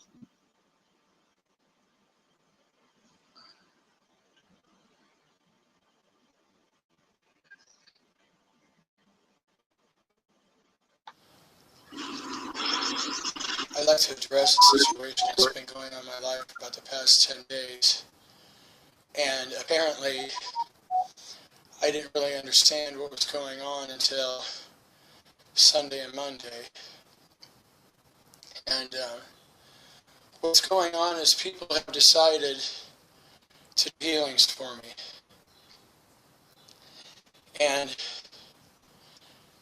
there's been 18 healings which have resulted in 18 very, very close to death attempted murders. See, what happens is, if you have a family member that gets bronchitis or cancer or whatever, and you start doing healing for them, there's no opposition. Okay? The dark side has been trying to murder me every day and every night for the past 4.5 years. So what happens to me is, if somebody does a healing for me, either in person or remotely, and that's what these have been remotely, is as soon as the healing is over, you know, they're basically standing there waiting for the whole thing to end. And they immediately suck out all that energy and negate it. Just get rid of all that healing energy. So let's say a person has spent an hour doing healing energies for me. Well, as soon as they're done, whoosh, it's gone. And then the dark side boosts up their energies about 100 times normal and starts attacking, and will constantly attack for about 90 minutes. And I haven't been able to eat food since June the 3rd. And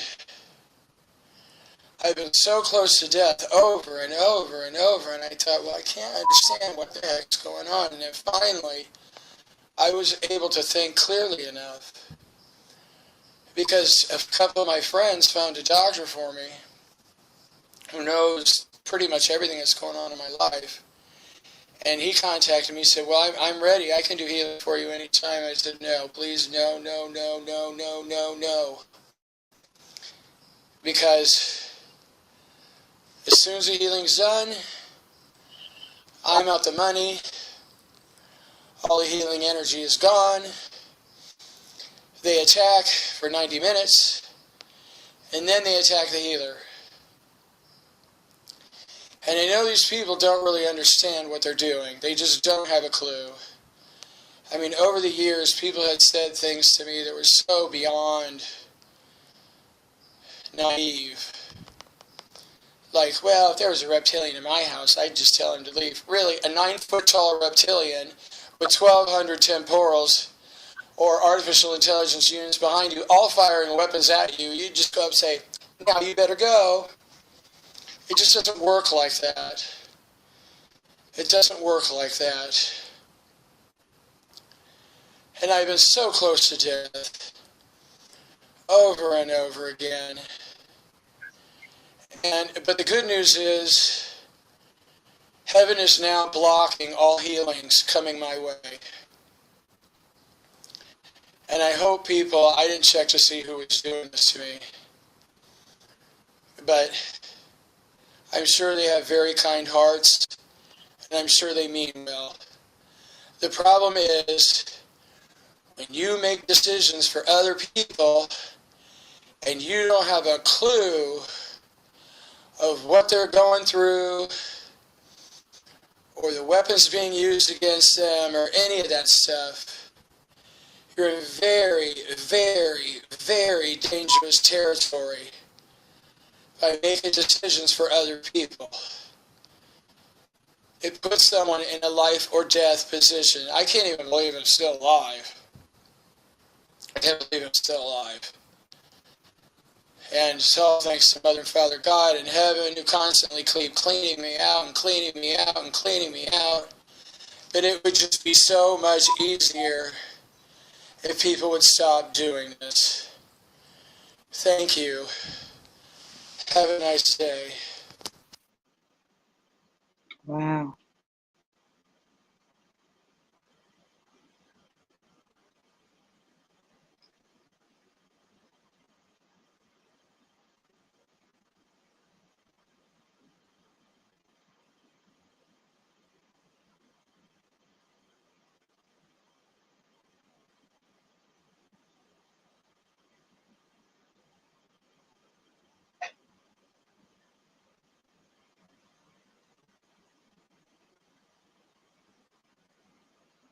Mo, I'm messaging you if you listen to this. Reference your message about the individual in London. It's not quite that easy. So simple in UK in contract terms.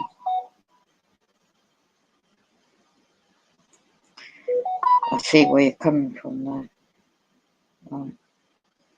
Private chat. Okay.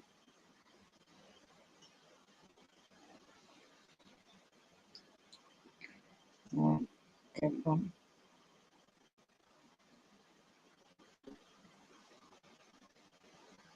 Siri sent another message.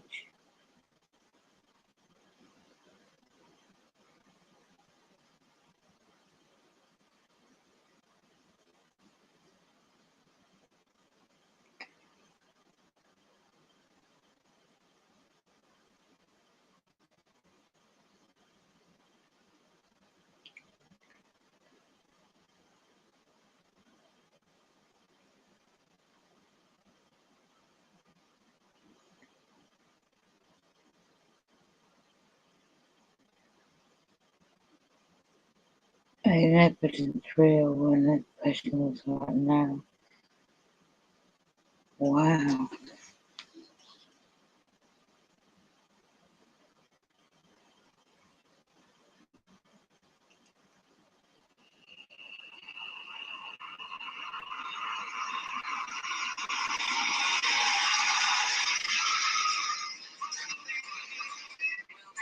Kick me out the house. Kick your ass out the house. Call me a piece of shit. You're a piece of shit. Oh, come on. The fuck? What the fuck is... What the fuck? Hey, let me out! Let me out! Stop fucking fighting! Hey!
that a minute.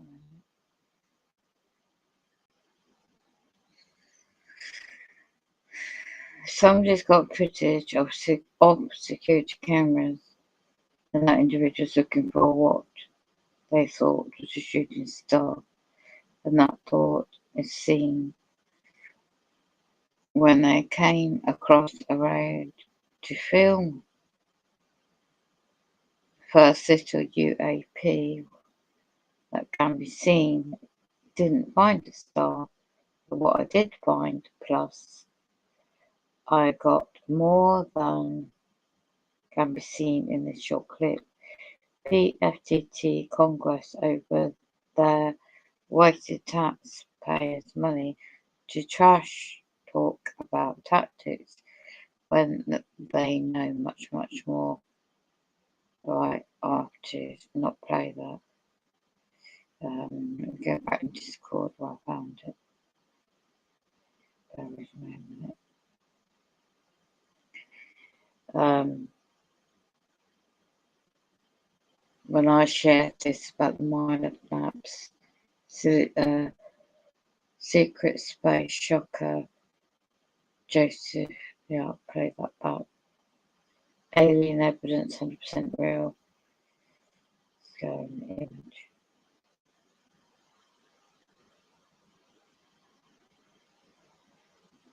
Yeah, reptilian. Grant Bet YouTube channel.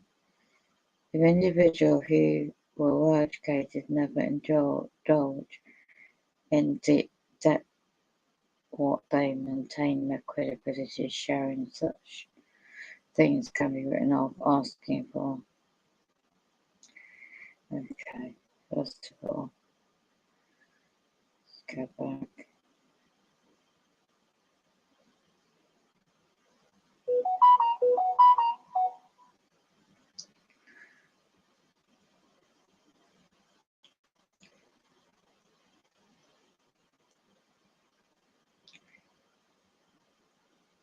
Wow. Oh, they're catching, people are catching this information. Right, okay, let's go back.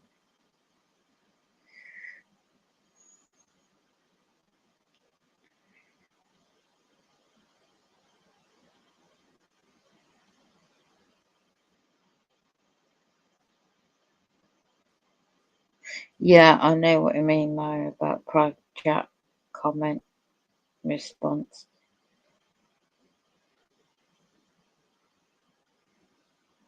Yes, I know that. Up to, yeah, that period, I know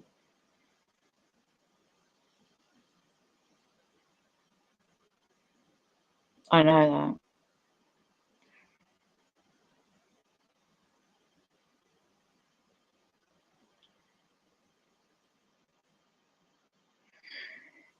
I know he's from that country.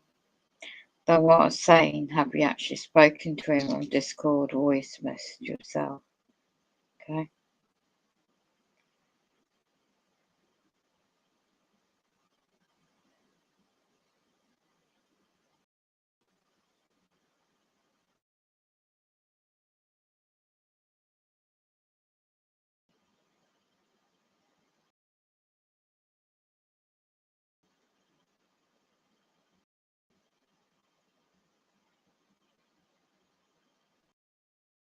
I have an audio.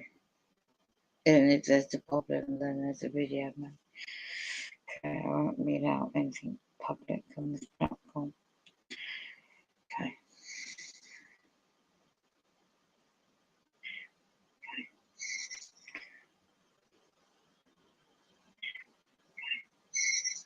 Yeah, that video did sound low. I did check the messages, thank you.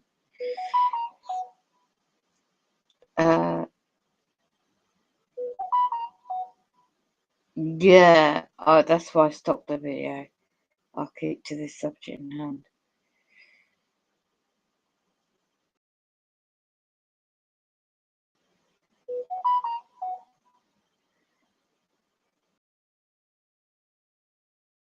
I'm just reading your comments in the chat. It wasn't the time, it's not what they want, and God decides when He did as what to.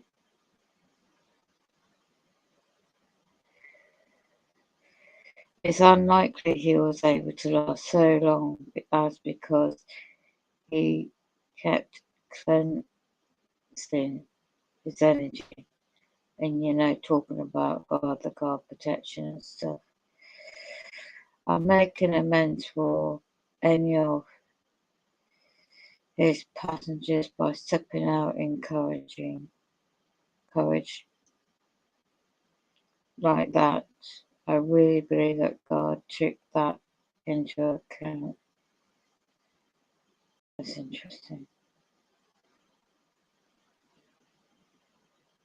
Yeah, that was his last video. So do I. Our praise is at peace. Absolutely.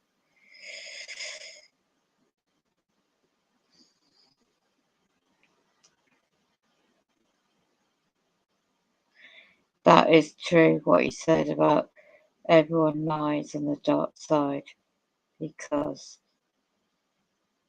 remember I told you how they backstabbed each other and they're lying each other and they're on each other's side. During the time he was making the videos, he wasn't a practicing. Okay, I think he even liked that whole situation, realizing that he was conditioned by the attacks, yeah, sadly.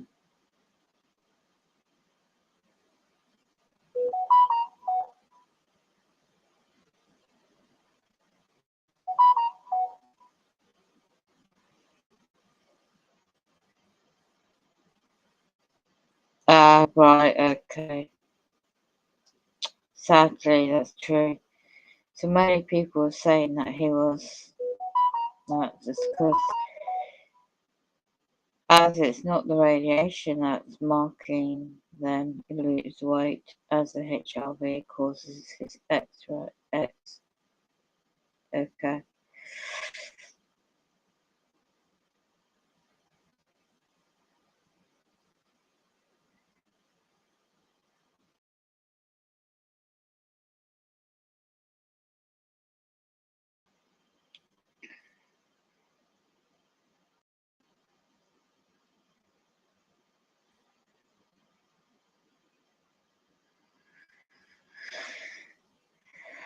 Charlie says that they were feeding humans like McDonald's, for example. You know why? Because reptilians will eat each other if they guess the need or whatever the situation goes up.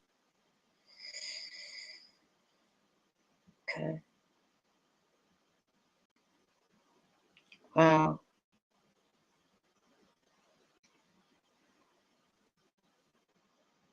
Okay, no worries. No worries. Okay, let's go back to what I was doing on the MAILBS, the other one.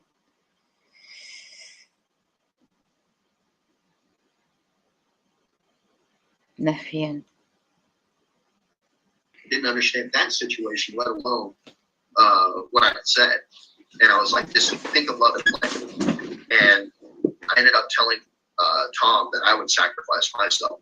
And I remember Tom being shocked because I was the one who normally would, do his bidding and slit the throats of these kids and stuff and get them prepared before, we would be drinking blood and, and all that stuff before he would put us under and then start channeling people through us, like beings through us.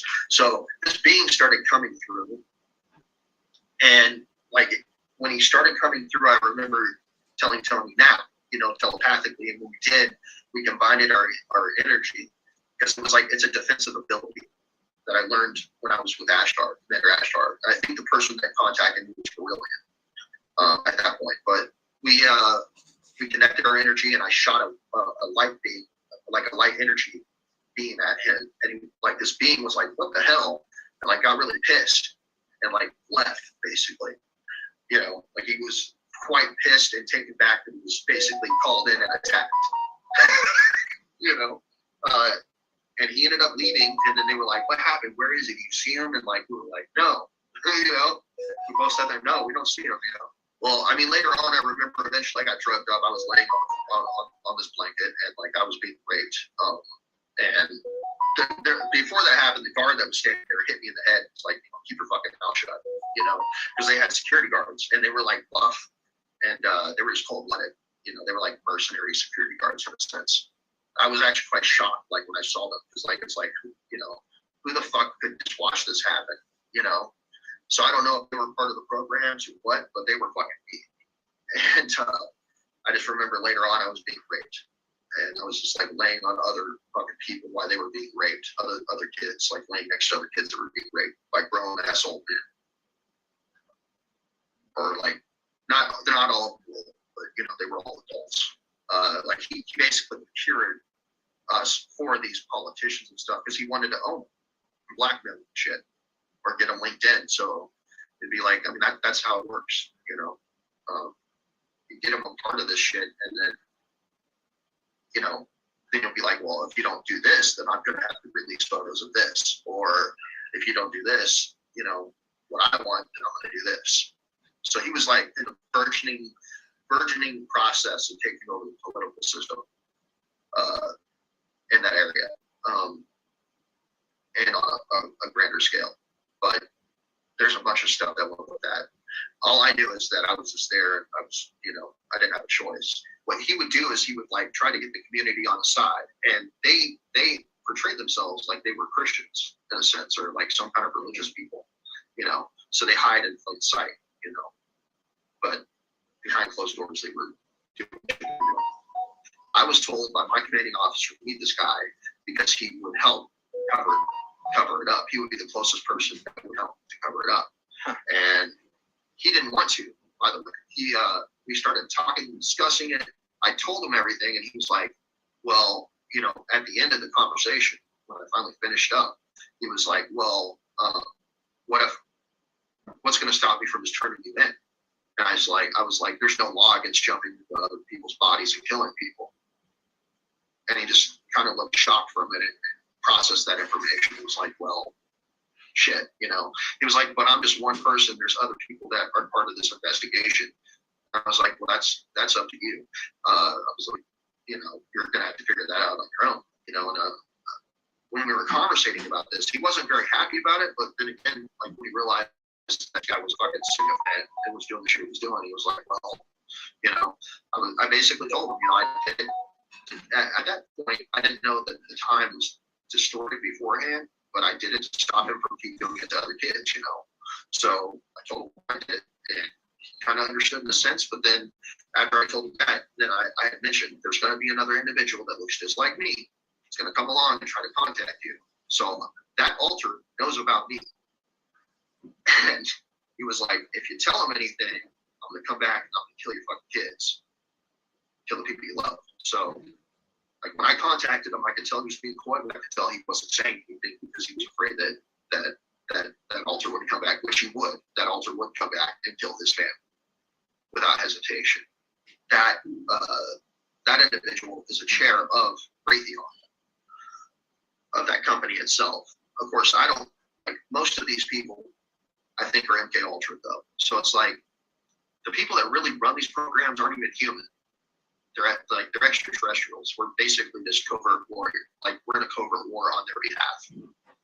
So it's like what we do, like, we're not going to directly attack, like, for us as America, we wouldn't directly attack Russia, but we'll use proxies to attack them.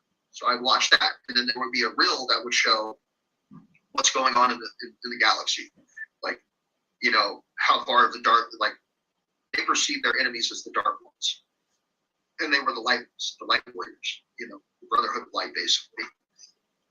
So they would show that, and it would show planets, and it would show, like, if the people on these planets, the beings on these planets were liberated or not, if they chose to join the light or follow the dark ones. So, like, that's the shit that they would play, you know, so we would keep up on current events. And I always remembered wanting to be a part of doing that, you know, but I never was able to, you know what I mean?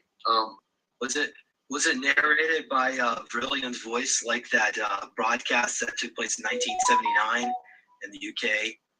No, but it was narrated by a female. It was like watching the news, basically. But it was like a female alien, and she looked humanoid, and she would be basically talking about what's going on other planets, and if we're winning or how much we're losing and shit like that. So it was kind of weird. Do you get the sense that it was mostly propaganda, or like was it accurate? You know, like how? No, it was accurate. Like this was just. Okay. Yeah, it was basically like this is what our sides, and they would sit there and say we were failing. You know, like how good we're doing on certain planets, like if we lost the ability to protect the planet, or if the population at large, because it's the population at large that has to choose if they want to be free or not. You know, they can be decadent. And I did go to another planet that had reptilians on it, and there was a tribe of reptilians that were being attacked by a more brutal reptilian tribe on another distant planet that wasn't even in this galaxy. We left our galaxy in another galaxy. But yeah, they showed up. We gave them food, you know, to keep their people alive, and they told me about. I think his wife was captured. I believe his mate, his female companion, was captured by this being. Or no, she was with them, but like they were attacking them. You know, they would kidnap their people and enslave people that they would take, you know, that survived this other tribe. And we were bringing food for them, and he conversated about how much strife that their people were in. And I decided to tell Commander Ashtar that I was going to stay there and help liberate them and kill whoever this reptilian was, you know. And we did. I did, and I stayed there by myself. And I told the commander, you know, come back and pick me up on your way back, you know.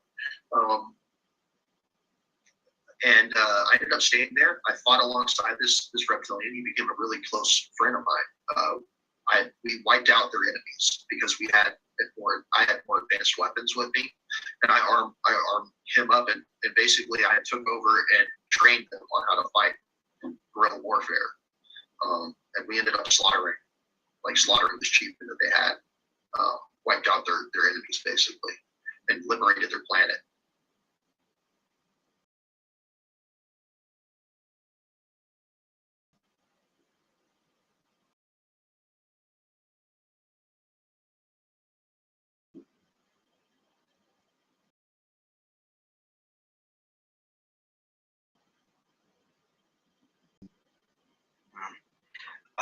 Can you comment about because you know these bodies that we occupy here now are considered home altars, at least off-world. That's what they call us. So when the soul aspect is killed off here, how will that affect the altar up there? Does it get rehomed back to that clone body? You know, that's a good question. Honestly, I don't. I know, like when you say you're like a clone and you die, they can basically grab your soul and put you back into another clone. But normally you home into your original body. But it's also been talked about where, you know, you can die, but your clone can still exist with that soul shard. So they can go on even after you're dead. That's pretty much what they would dress like. They were in the Navy, and basically they were our instructors. And they were the ones who would direct us and train us and stuff. So what had happened is we would sit there and we would go to sleep. They would direct us. I remember coming to and like walking down the hallway and like coming, like basically fluctuating in and out, blacking in and out. And like then I was outside and I ended up getting into this van, and I heard him basically say, "Now shut the door and put your seatbelt on." And when he did, I kind of came to after I shut the door, and I was like, "Who are you?" You know, and he started saying stuff. One of the guy that was riding shotgun, basically was talking about. He was like, "Hey man, just use the syringe," and you know, he was like, "Oh no, he's going to do what he's told." And I was like, I don't know who you are," and I started freaking out, you know, because I'd been taught, you know, that you know you don't get in vehicles with strangers and stuff like that. So I started screaming out, stranger danger, you know. And when I did, I heard these other kids start going, like in unison, like as if they were all connected. and I veered off to I looked to my right, and then veered and basically scanned behind me, and the others, because there was 8 of us in this van, the other 7 kids were in this van, and they were like basically all doped out, like they were all like not doped out, but they were in a trance basically, and like they were like, hey, calm down, you know, and I was like, no, I don't know who you are. Who are you? Let me out of here, you know. And the guy finally got pissed and unbuckled the seatbelt, and he got out of the van, and then he walked over and opened up my door, and I like watched him, and on his left arm, he had the anchor tattoo, the Navy anchor tattoo, and then he also had the True North symbol tattooed on his forearm. And I remember when he opened up the door, he was like, "Put your fucking seatbelt on."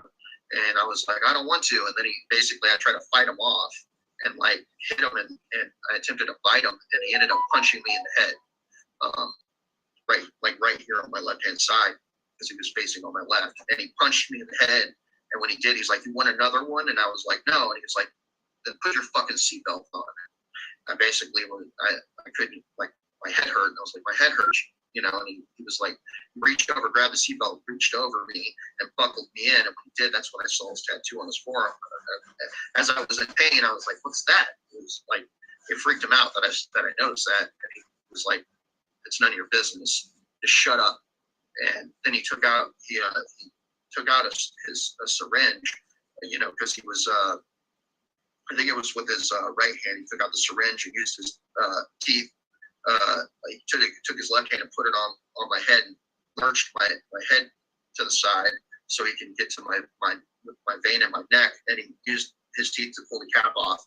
He let some of the liquid out and put it in my neck, and then he shut the door after he was done. They had this church that was behind the school, and like, so if I go back to before all this started taking place, that I walked, there was a playground, so it would be the school, and then there would be a playground, and then there would be this church that was behind it. So there was one day the door was open, and I walked up the steps into this church, walked in, and there was these I did an image, but basically there was these 3 reptilians that were there, and they were holding a chalice, and they were talking back and forth with whoever this, I think it was like a pastor or whatever, but they were basically doing a blood ritual. They were drinking blood and stuff, and these reptilians saw that I walked in, and they were like, "Hey," you know, they were like, "Have them leave," or you know, basically they were talking about eating me next, you know.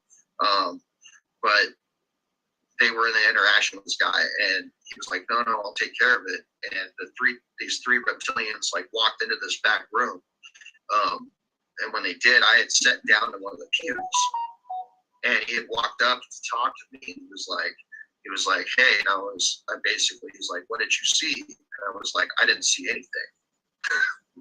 And he was like, "Good." He's like, "That's a smart move. You're a smart kid, aren't you?" And I was like, "I don't know. I just didn't see anything, man, because I was scared shitless, you know, because they were really reptilians." And I'm like, "Fuck, dude, that freaked me out." So after that, like that night, I had went home, and I was laying in my bed, and that was the first night that I got abducted by a military group. And they basically came in and abducted me that night after I had seen those reptilians. Plus, I had been abducted like before that by another ship. I can't really quite remember quite well. Yeah, those were the 3. They were dressed in like this monk outfits. It was kind of weird. So this was in a Christian church. Yeah, it was a Seventh-day Adventist church. And so these were like the clergy in that church, like shapeshift into their form, or no, these were just actual reptilians that were there that were basically, they were sharing blood with whoever the pastor at the time was. I think he was like I can't remember what his name was, but he's still active. They had us do some hand-to-hand fights with each other, and in the process of that, after you either won or lost, it didn't matter. They would hand us kittens, and they would see if you would kill the kittens. They would order you to kill the cats, the kittens and stuff. And I remember the person that I fought, he beat the shit out of me. He had a lot of anger issues, and like when I was dealing with him, I could sense that his father was very abusive to him, and would beat him and stuff. So he beat the fuck out of me, and it was it was in another part of the mall, and they had seating. I don't know if I had photos of it on there or not. I don't think that I did, but I have it in a separate file, I think. Anyways, they were all sitting there. There were individuals that were up top that were sitting there, and the instructor that we had was standing on ground level, and he would be the ones who would hand us the kittens. And if we killed the kittens, we would basically be activated for the assassin program. The individual before me didn't kill the kitten. The one right after that, I was brought up, and because I got my ass beat, I was like, "Who's this kid? He beats my ass, but he can't even kill a kitten." Like my upbringing was pretty fucked up. Like my stepfather was pretty brutal with animals and stuff, so animals being murdered in front of me was not a regular situation for me. So when he handed me the kitten, I was so angry that I ended up killing the kitten in front, like just basically executing the kitten. So I stabbed the kitten in the head. When I did, the individual instructor that was in front of me was like, "Did you just do that because the other kid didn't?" And I was like, I didn't really say much. I kind of was a little upset because it was true, like he didn't do it. I felt like if I did it, that I would be more accepted. But these individuals were like, "He passed. Just put him in the program. It doesn't matter, And they basically argued for the point of me being put in the assassins program. That was the start of it.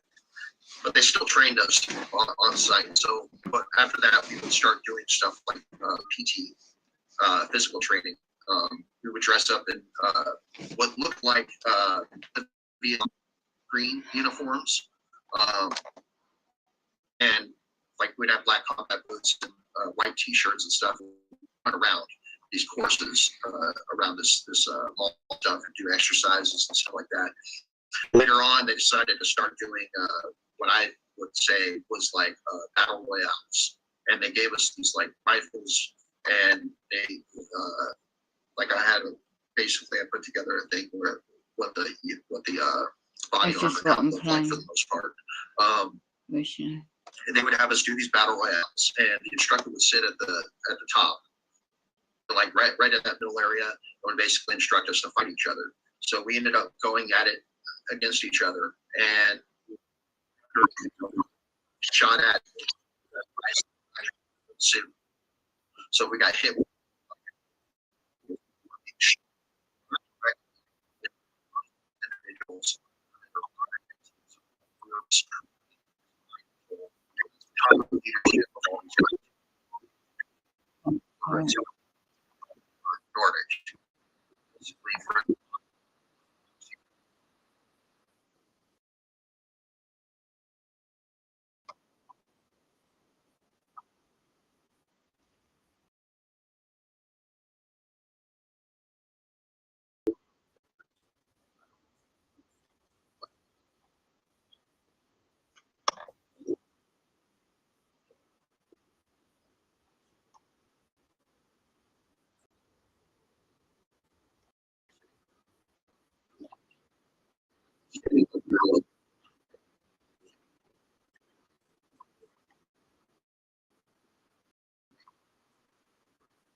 The individual before me didn't kill the one after right after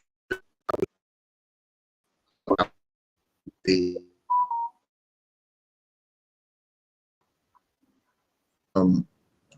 like my upbringing was pretty fucked up.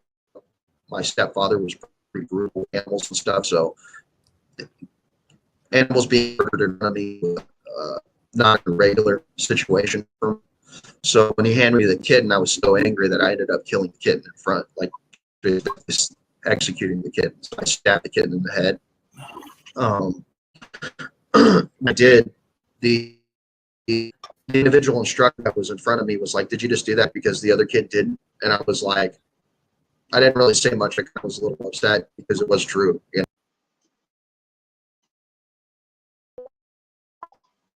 Like he didn't do it. I felt like if I did it, that I would be more accepted. But these individuals were like, "He's passed. Just put him in the program. It doesn't matter, And they basically argued for the point of me being put into this. That was the start of it. but they still trained us on site. So after that, we would start doing stuff like PT, physical training.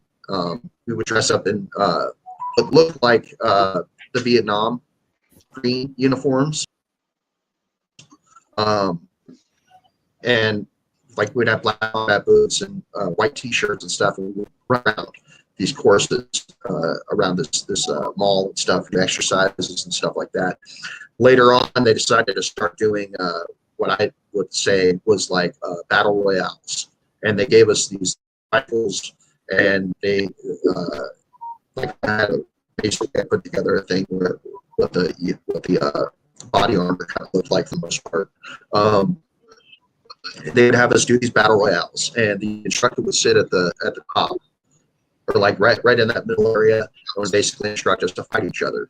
So we ended up going at it against each other, and after we would be shot at, there would be a device that would electrocute us.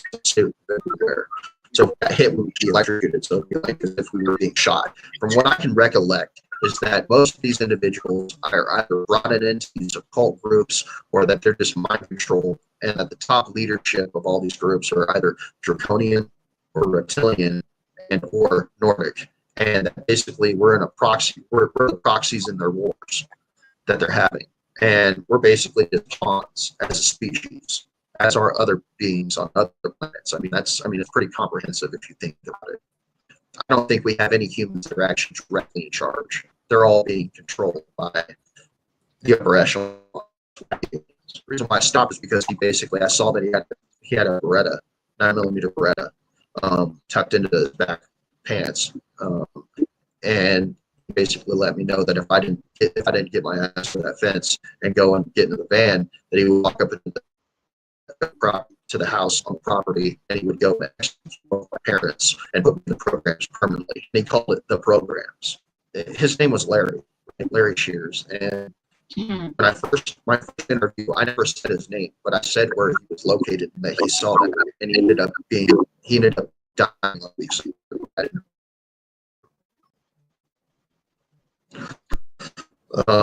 So they're probably listening even to this right now. Oh, for sure. Well, don't do any name drops. Just want them gone, I guess. Well, if I don't do name drops, they'll still figure it out. So it's like, well, are you concerned they'll come after you? I'm pretty sure eventually they will. It is what it is. Well, why do you think, like for instance, I mean, you're going public now, so why do you think they haven't done it already? Do you think they still have a use for you? Maybe they think you're recoverable. It's because of some of my clones, and I'm still active in a lot of different groups, like a lot of different units and stuff, out in space and here on Earth. But I think it's mainly because of my main clone. So my secondary main clone. If you were to do some integration work and start rehoming these other clones and killing them off. So in other timelines I've been in, because I'm not actually from this timeline. So to explain it in layman's terms, there's other timelines that have their own branches of timelines. There's the timeline that you guys are in. You guys have been a part of a loop that's gone on for about 4 different loops before previous, and this will be your 5th one. And this would technically be more than 6 at this point for me, but I remember 6 when I first started remembering. Max Pierce is the leader, part of that when he talked about that in his interviews that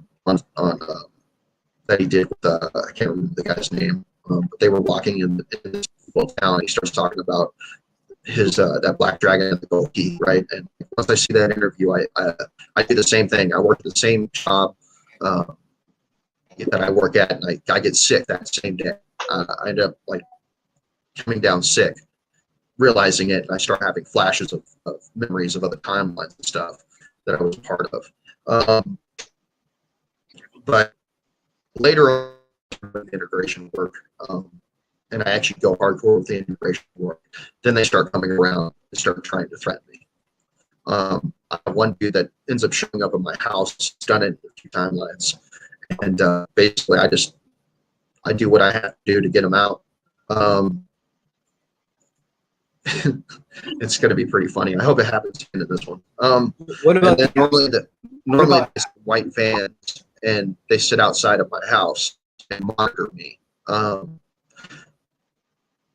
Further on down the road. I mean, I've had the white van show up at work and just sit in the parking lot, you know, because I start talking about stuff with other people when I do messenger stuff. And then basically they monitor me from afar right now, but later on they're going to try to do what they got to do. It's not going to work out for them. Okay. It's a pretty interesting situation, especially like if I end up meeting with you guys. That's when you only start affecting me and stuff to find out like who the individuals are that are around me, what they're doing, who they're working for, stuff like that. My alter John took the memories that he served when he was in the captain of the ship with Penny, and took the memories of when he would order her to blow up planets and stuff, and basically only showed him and then showed the planets being destroyed. And when he did, he basically talked to the warrior class Draco, and they interfaced, and he basically showed images of blowing up these planets, which freaked out this warrior class Draco. And he basically was like, I work on behalf of, I worked with Nashwaffen, and I want these individuals. I can't remember what their names were, but basically the dudes want the kids, and Nashwaffen will basically reimburse you. And when he did that, like this Draco believed him, and he basically got off the ship, went and brought up those individuals, which at the time John thought they were humans, but they weren't. They were like humanoid, like blue humanoids. And they brought up his kids, and John basically was kind of shocked at that point, because he was used to them only being around humans when he served at Solar War, and it just shocked him. But anyways, he was talking to this warrior class Draco, and he basically let him know, hey, go ahead and go back on your ship. You'll be contacted. They'll give you the resources that you asked for, whatever it is that you asked for them. And they got aboard their ship. When they got on their ship and started flying away, he basically told his son to contact his father-in-law and blow up the ship. So they did. Basically blew up the ship. And at first they were like, what? And like the father-in-law was like, what? And I was like, blow up the fucking ship. I was like, they're gonna start contacting Nashwaffen wanting their money, and they're not gonna pay. Blow up the ship. So they ended up blowing up the ship in the atmosphere, and Warrior Draco basically picked me up and tracked me into his room on the ship and raped me, for basically dishonoring him, as his perspective was. And basically, I got raped into unconsciousness. Right, but that's what started my time in the merchant marine fleet, and then I passed that memories of being on that planet with the Orange, and we were offloading. So there was these gas cargo holds that we had. It basically looks like a storage shed, like the big storage units that we have here, that transport products on ships and stuff. What we keep a lot of the humans in, and they normally were wearing like rags and stuff like that, like whatever clothes they had at the time when we picked them up. That's what they had, and they were all torn, and they were covered. Like the group that worked for didn't really give a fuck as long as they were alive to be sold. Like me, the altar wasn't enthusiastic about the situation, but what do you do?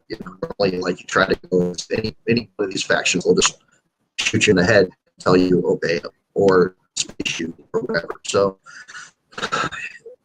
he was on this planet, and this planet was basically we were trading these slaves for technology to this group known as the Orange. Okay, and in the process of that, before we even met with the Orange, there was these 3 individuals that were there. One of them was like my second for the ship, and the other 2 individuals that were supposed to wash the slaves and ready for exchange. And they were basically assholes, and they basically, in short form, were like, we're not going to do anything unless they were like, they started the conversation talking about wanting to fuck some of the slave women, and my altar was like, no, you need to we don't have time for that shit. You have to offload these individuals, we're on a time limit. And we're like, well, we're not going to do anything. And like, fuck these women. And then, you know, this altar was like, fuck, because if they didn't do their part, I would get punished for it. And as I was drifting off, the warrior class Drake that's on that ship that I served with, I fucking hate his guts, right? So he was like, ask me nicely and I'll save you. So they showed up in the ship to pick me up while I was in that ore club, suffocating. And my altar fucking hates this Draco because he raped him. He remembers him raping him. So he's like, fuck you, you know? And there was a gray that's there, and that was like, eventually got tired of it, was like, fuck it, this basically picked me up. And when they decided that he was going to take me aboard the ship, I jumped into my secondary when, you know, I wanted to go talk to him. And I basically took him over and was like paying attention, and I was like, well, who the fuck is this guy? That, you know, that altar basically had the outlook like, who the fuck does this guy think he is, just fucking trying to kill me? So I was paying attention as he was talking, and then he walked off. So when he talks about being pulled to the carpet, I was eventually brought back, you know, aboard the ship. I stood off to the side as the people that were on my ship that were in charge of me basically had him pulled to the carpet, and they basically reamed his ass, and he tried to act like a smart ass when he was talking to the individuals from my group. So I sat there and like we were having a back. I was sitting out to the side. They were like the guy that was in charge of him, which has been called the old man or whatever, quite awkward. But I remember meeting them and then a group known as the Blue, and like we would sell them slaves and stuff, and like they were really awkward beings. But the Greys that worked for the Merchant Marine Fleet, they were pretty fucking evil. They're pretty brutal, and they're really intrusive. And like I think that was the worst Grey interaction I ever had, because I've dealt with other Greys that served with Solar Warden and stuff, but like, you know, it's just these ones were just void of compassion. I'll just put it that way, because Solar Warden will take people's DNA and clone them and use them for operations too. So, I mean, from my point of view, all these factions in space are fucking scum, and they all use slavery in one way or another, or one fashion or another, and they all fucking rape us and do all sorts of fucked up shit to us. I don't think any of them are good from my point of view. What about, say, the Kruger faction? I've served in Kruger before. I have very few memories of Kruger, but I fucking remember the old man, and I remember like working in a prison for them, and I remember only speaking German, and they're fucking rapists too. Like they're just scum.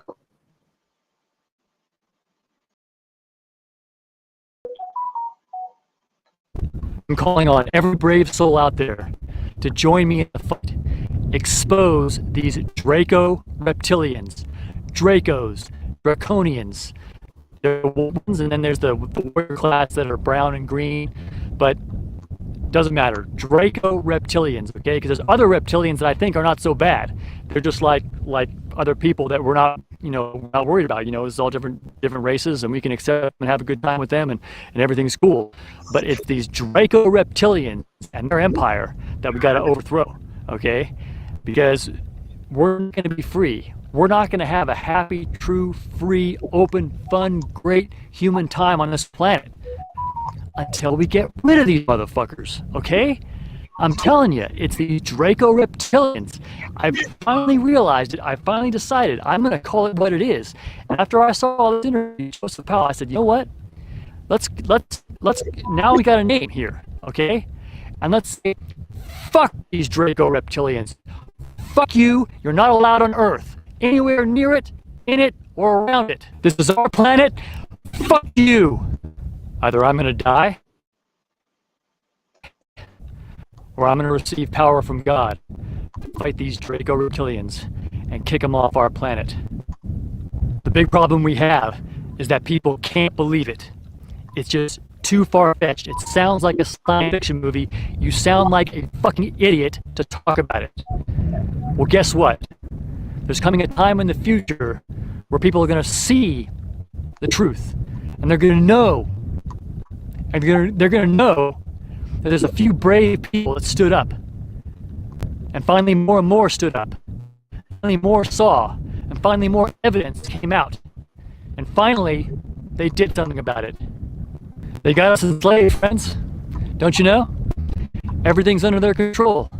The news, the internet, the medical system, the education system, all business, all governments, all police forces, everything. Okay? And you know, it's hard to believe, but it's true. It's not humans that are behind this. It's non-humans that are controlling elite humans, and they are behind it, and they're using advanced tech, coercion, blackmail, all the dirty tricks that you can imagine, and then some. I mean, like the dirtiest book of tricks you can imagine, and then using ultra high tech that could be in excess of 1 million years in advance of us technologically. That's how we just have no hope on our own of busting these reptilians unless we have God helping us. So that's why I say, look to God, because this whole thing is not just about overthrowing these reptilians. It's about saving your soul. That's why God has this whole impossible situation in place where it's so hard to believe. Because only the righteous man who says, you know what?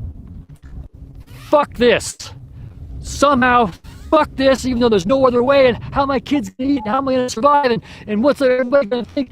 I don't care. Fuck this. Okay? And when you do that to a certain extent, God will reveal the way he did to me.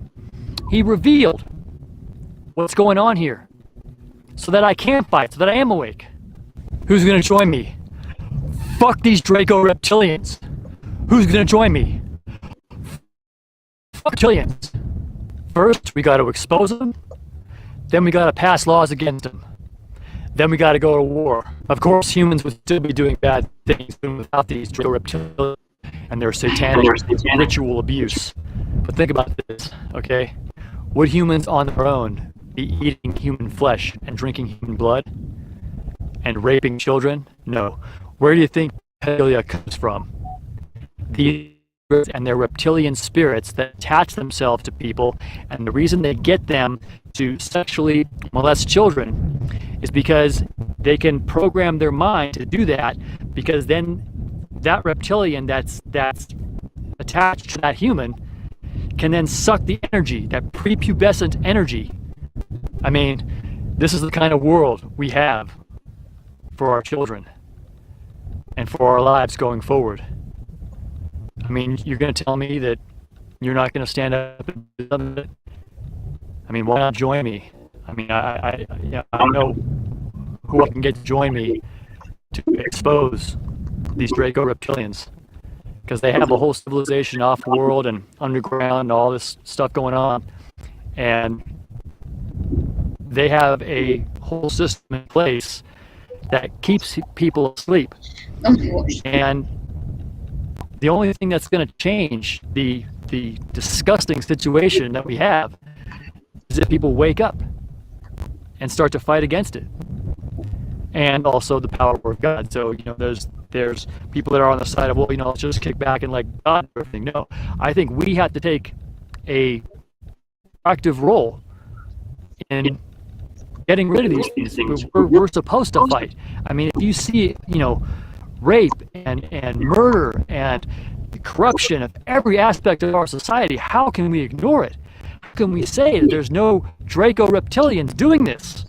They are doing this. They have military control over our planet. They control everything. All the governments, they kill everybody who starts to wake up and notices this or starts to fight against them. Well, they can't kill us all if we all start waking up and start publishing stuff about Draco reptilians. Wake up. Let's expel the Draco reptilians. Expose and expel the Draco reptilians. Expose and expel the Draco reptilians. They are the ones doing this to us.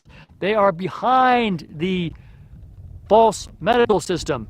They are behind the fake education, debt-ridden system. They are behind the fluoride in the water. They are behind the chemtrails in the air. They are behind the food that makes us fat and sick and dependent on the healthcare system that makes us dead. Okay? We've got to do something about it. We've got to get control of our world, military control of our world but we can do it with the good fight if we stand up and expose these beings, okay? If we pass laws to first find a way to expose them. It's not impossible to expose them. I mean, I've been able to do it with a simple video camera. Think, if you had advanced equipment to do this, money, resources behind this, but they control all technology, okay? They control all money and all big business. But if people wake up en masse, they can't control everything all at once. And if the entire world is working on this to fight these reptilians, we can free our world. That's why I named my website freeourworld.org. Freeourworld.org. Help me to get the word out, to start exposing this, because we're not changing anything unless we identify the culprit, which is Draco reptilians. Draco reptilians. I can tell you one thing. I ain't leaving without a fight. I ain't leaving without a fight. Why don't you join me? We kept ascending up above the Earth's surface, and we went way above the Earth's surface. We're still in a tunnel, even above the Earth. It was still like a whirlwind around us. I couldn't see it, but I knew it was there. And we went way above till we came out of this tunnel. So at that distance, now we were way out in space. So the Earth was like just a ball, you know. So I was way out in space. And I know that, again, sounds far-fetched, but, you know, the whole thing's crazy. So, but it's not. It's the truth. So, and as we were out in space, you know, it was just phenomenal to see the world hung on nothing. It says in Job 26:7, and he hanged the earth upon nothing. It's hung on nothing. There's nothing holding it up, and you see it there. It's amazing. If all you could see it, I'm telling you, astronauts, most of them get saved, go out in space when they see all this, because you just can't believe that this thing's hung there and turning so perfectly. And the Lord allowed me, for a brief moment, to experience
They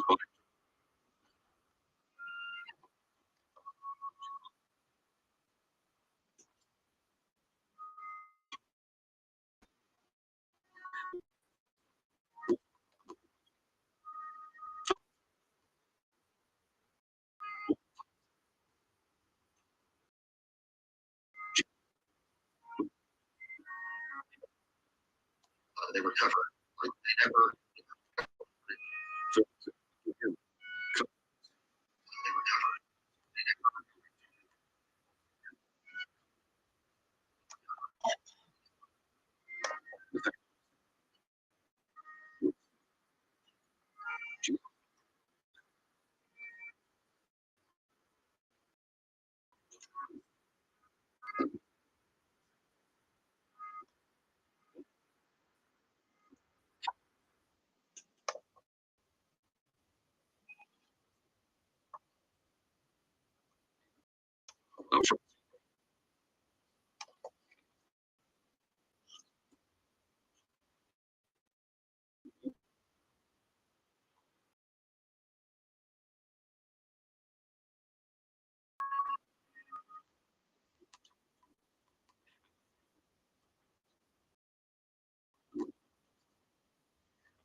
whatsoever.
I just those that gave us me and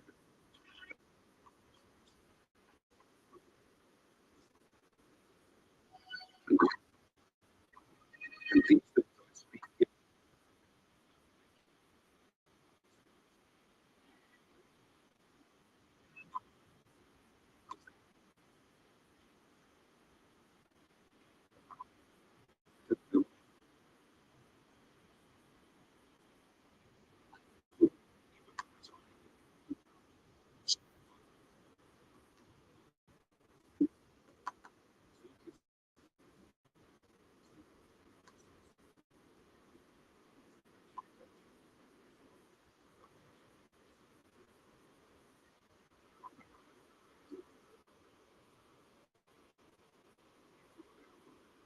that they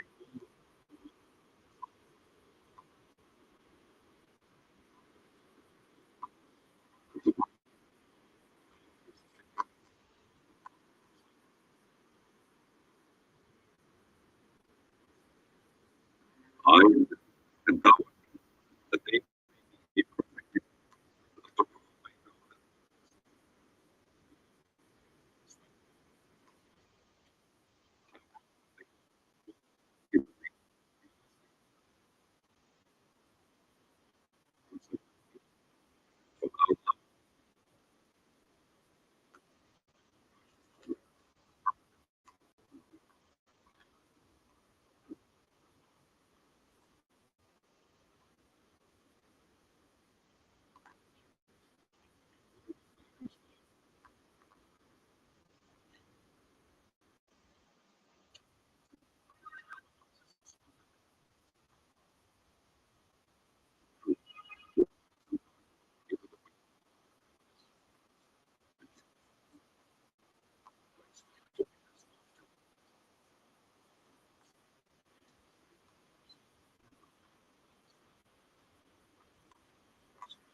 And you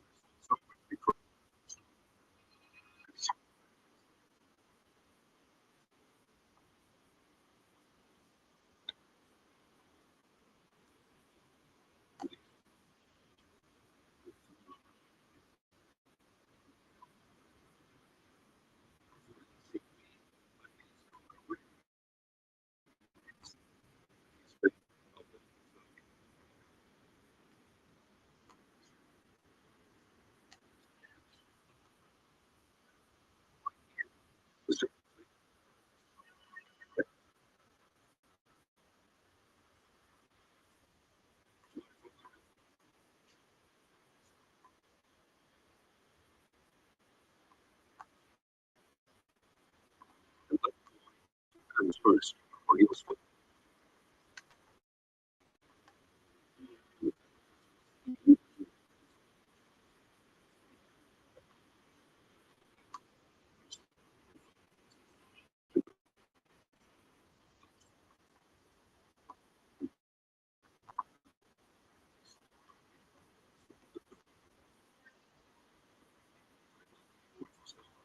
priests and speak unto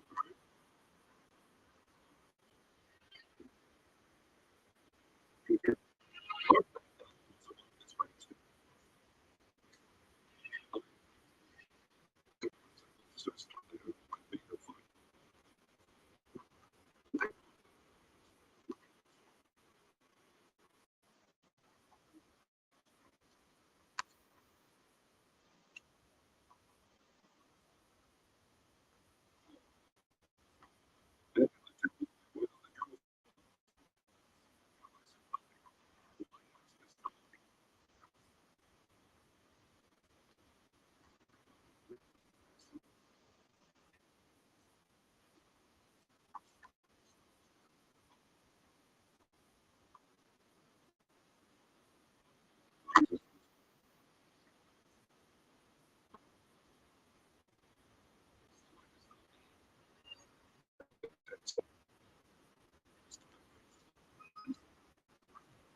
Jesus answered him,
speak yourself.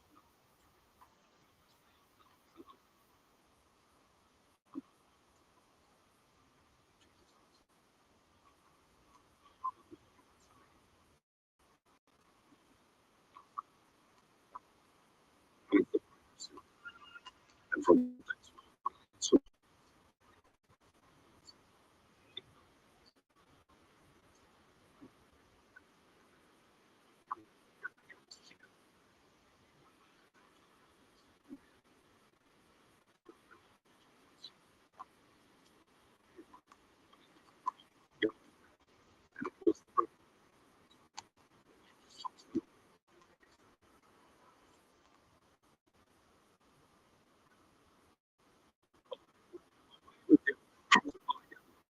I would say shit.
They said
This thing is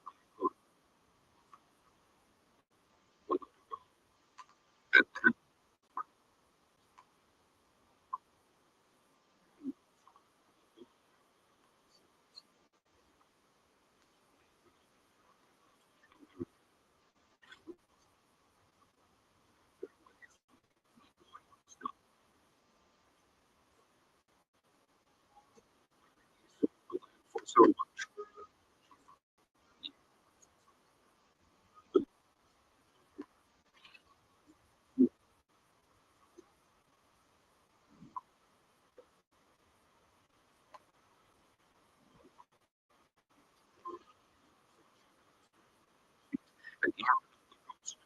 the young and kept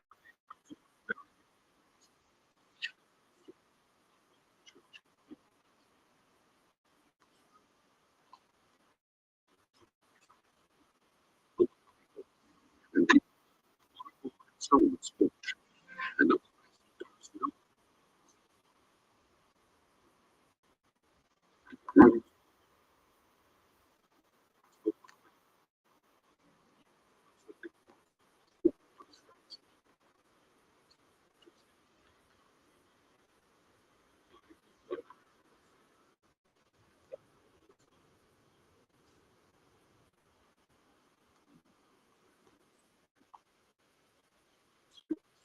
they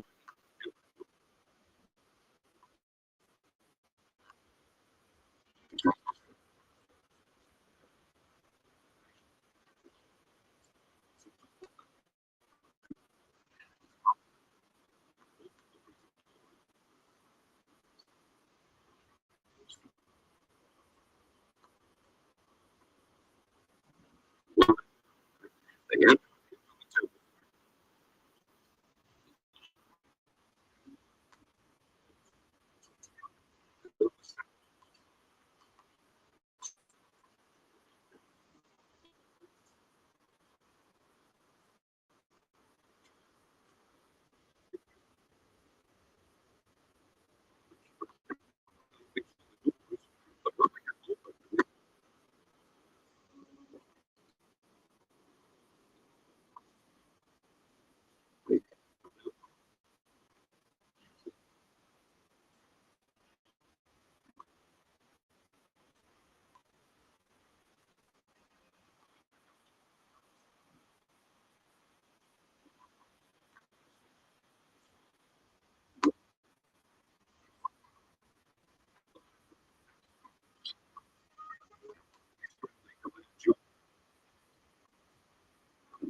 and said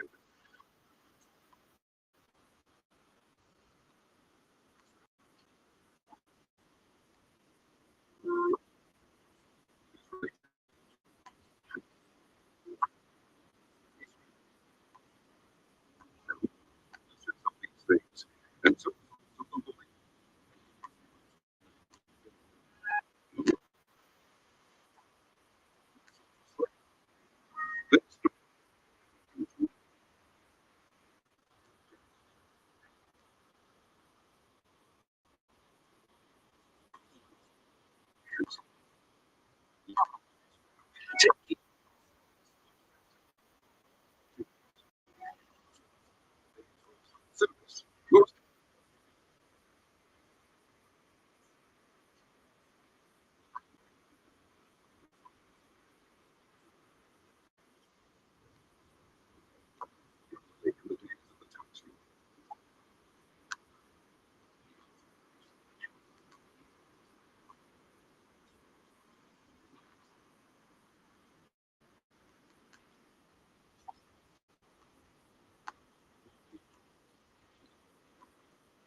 council and said,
"Yeah,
when he took some, and when for years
Okay.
Yeah.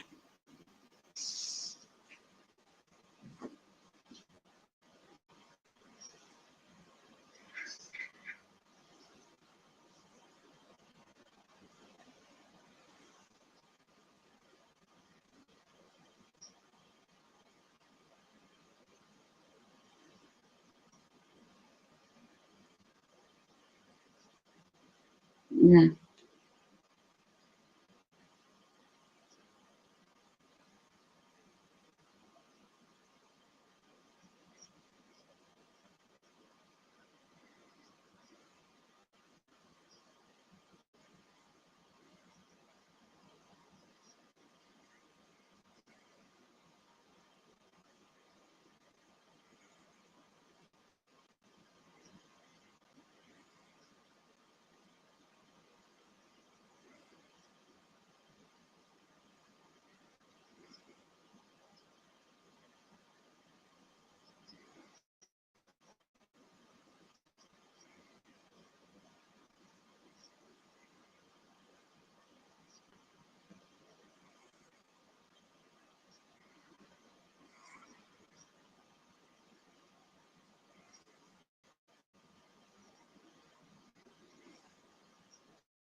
What is it? What type of place?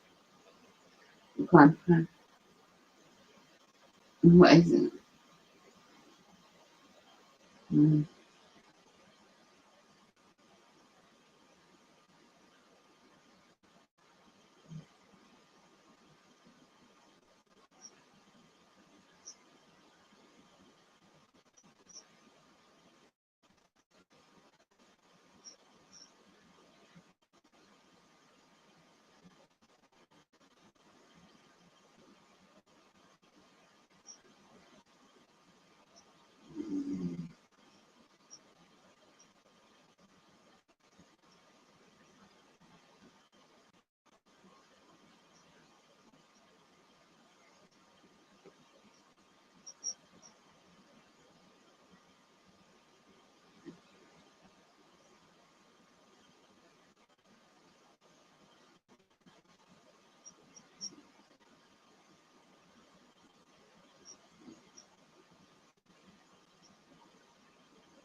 thou son of David, have mercy on me.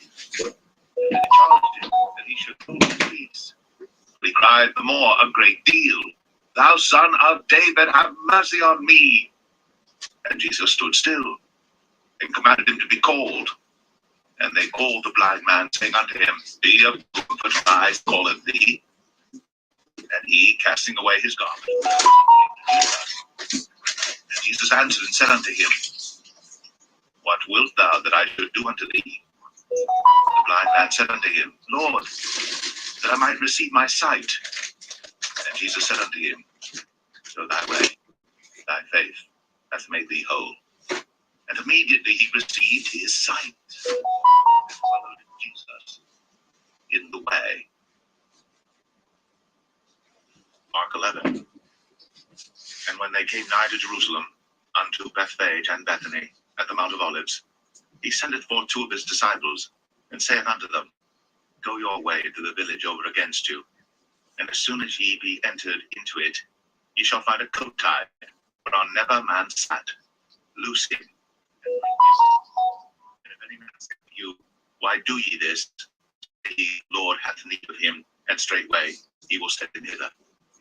And they went their way, and found the coat tied by the door without in a place where two ways met, and they loosed him. And certain of them that stood there said unto them, What do ye, loosing the coat? And they said unto them, even as Jesus had commanded, and they let them go. And they brought the coat to Jesus, and cast their garments on him, and he sat upon him. And many spread their garments in the way, and others cut down branches off the trees, and strawed them in the way. And they that went before, and they that followed cried, saying, Hosanna, blessed is he that cometh in the name of the Lord. Blessed be the kingdom of our father David, that cometh in the name of the Lord. Hosanna in the highest. And Jesus entered into Jerusalem, and into the temple. And when he had looked round about upon all things, now the eventide was come, he went out unto Bethany with the 12. And on the morrow, when they were come from Bethany, he was hungry. And seeing a fig tree afar off having leaves, he came, if haply he might find anything thereon. And when he came to it, he found nothing but leaves, for the time of figs was not yet. And Jesus answered and said unto it, No man eat fruit of thee hereafter forever. And his disciples heard it. And they come to Jerusalem. And Jesus went into the temple, and began to cast out them that sold and bought in the temple, and overthrew the tables of the money changers, and the seats of them that sold doves, and would not suffer that any man should carry any vessel. And he taught, saying unto them, Is it not written, My house shall be called of all nations the house of prayer, but ye have made it a den of thieves? And the scribes and chief priests heard it. For they hid him, because all the people were astonished at his doctrine. And when even was come, he went out of the city. And in the morning, as they passed by, they saw the fig tree dried up from the roots. And Peter, calling to remembrance, saith unto him, Master, behold, the fig tree which thou cursest is withered away. And Jesus answering saith unto them, Have faith in God. For verily I say unto you, I shall say unto this mountain, Be thou removed, and be thou cast into the sea. And shall not doubt in his heart, but shall believe that those things which he saith shall come to pass, he shall have whatsoever he saith. Therefore I say unto you, what things soever ye desire, when ye pray, believe that ye receive them, and ye shall have them. And when ye stand praying, forgive if ye have aught against any, that your Father also which is in heaven may forgive you your trespasses. But if ye do not forgive, neither will your Father who is in heaven forgive your trespasses. And they come again to Jerusalem.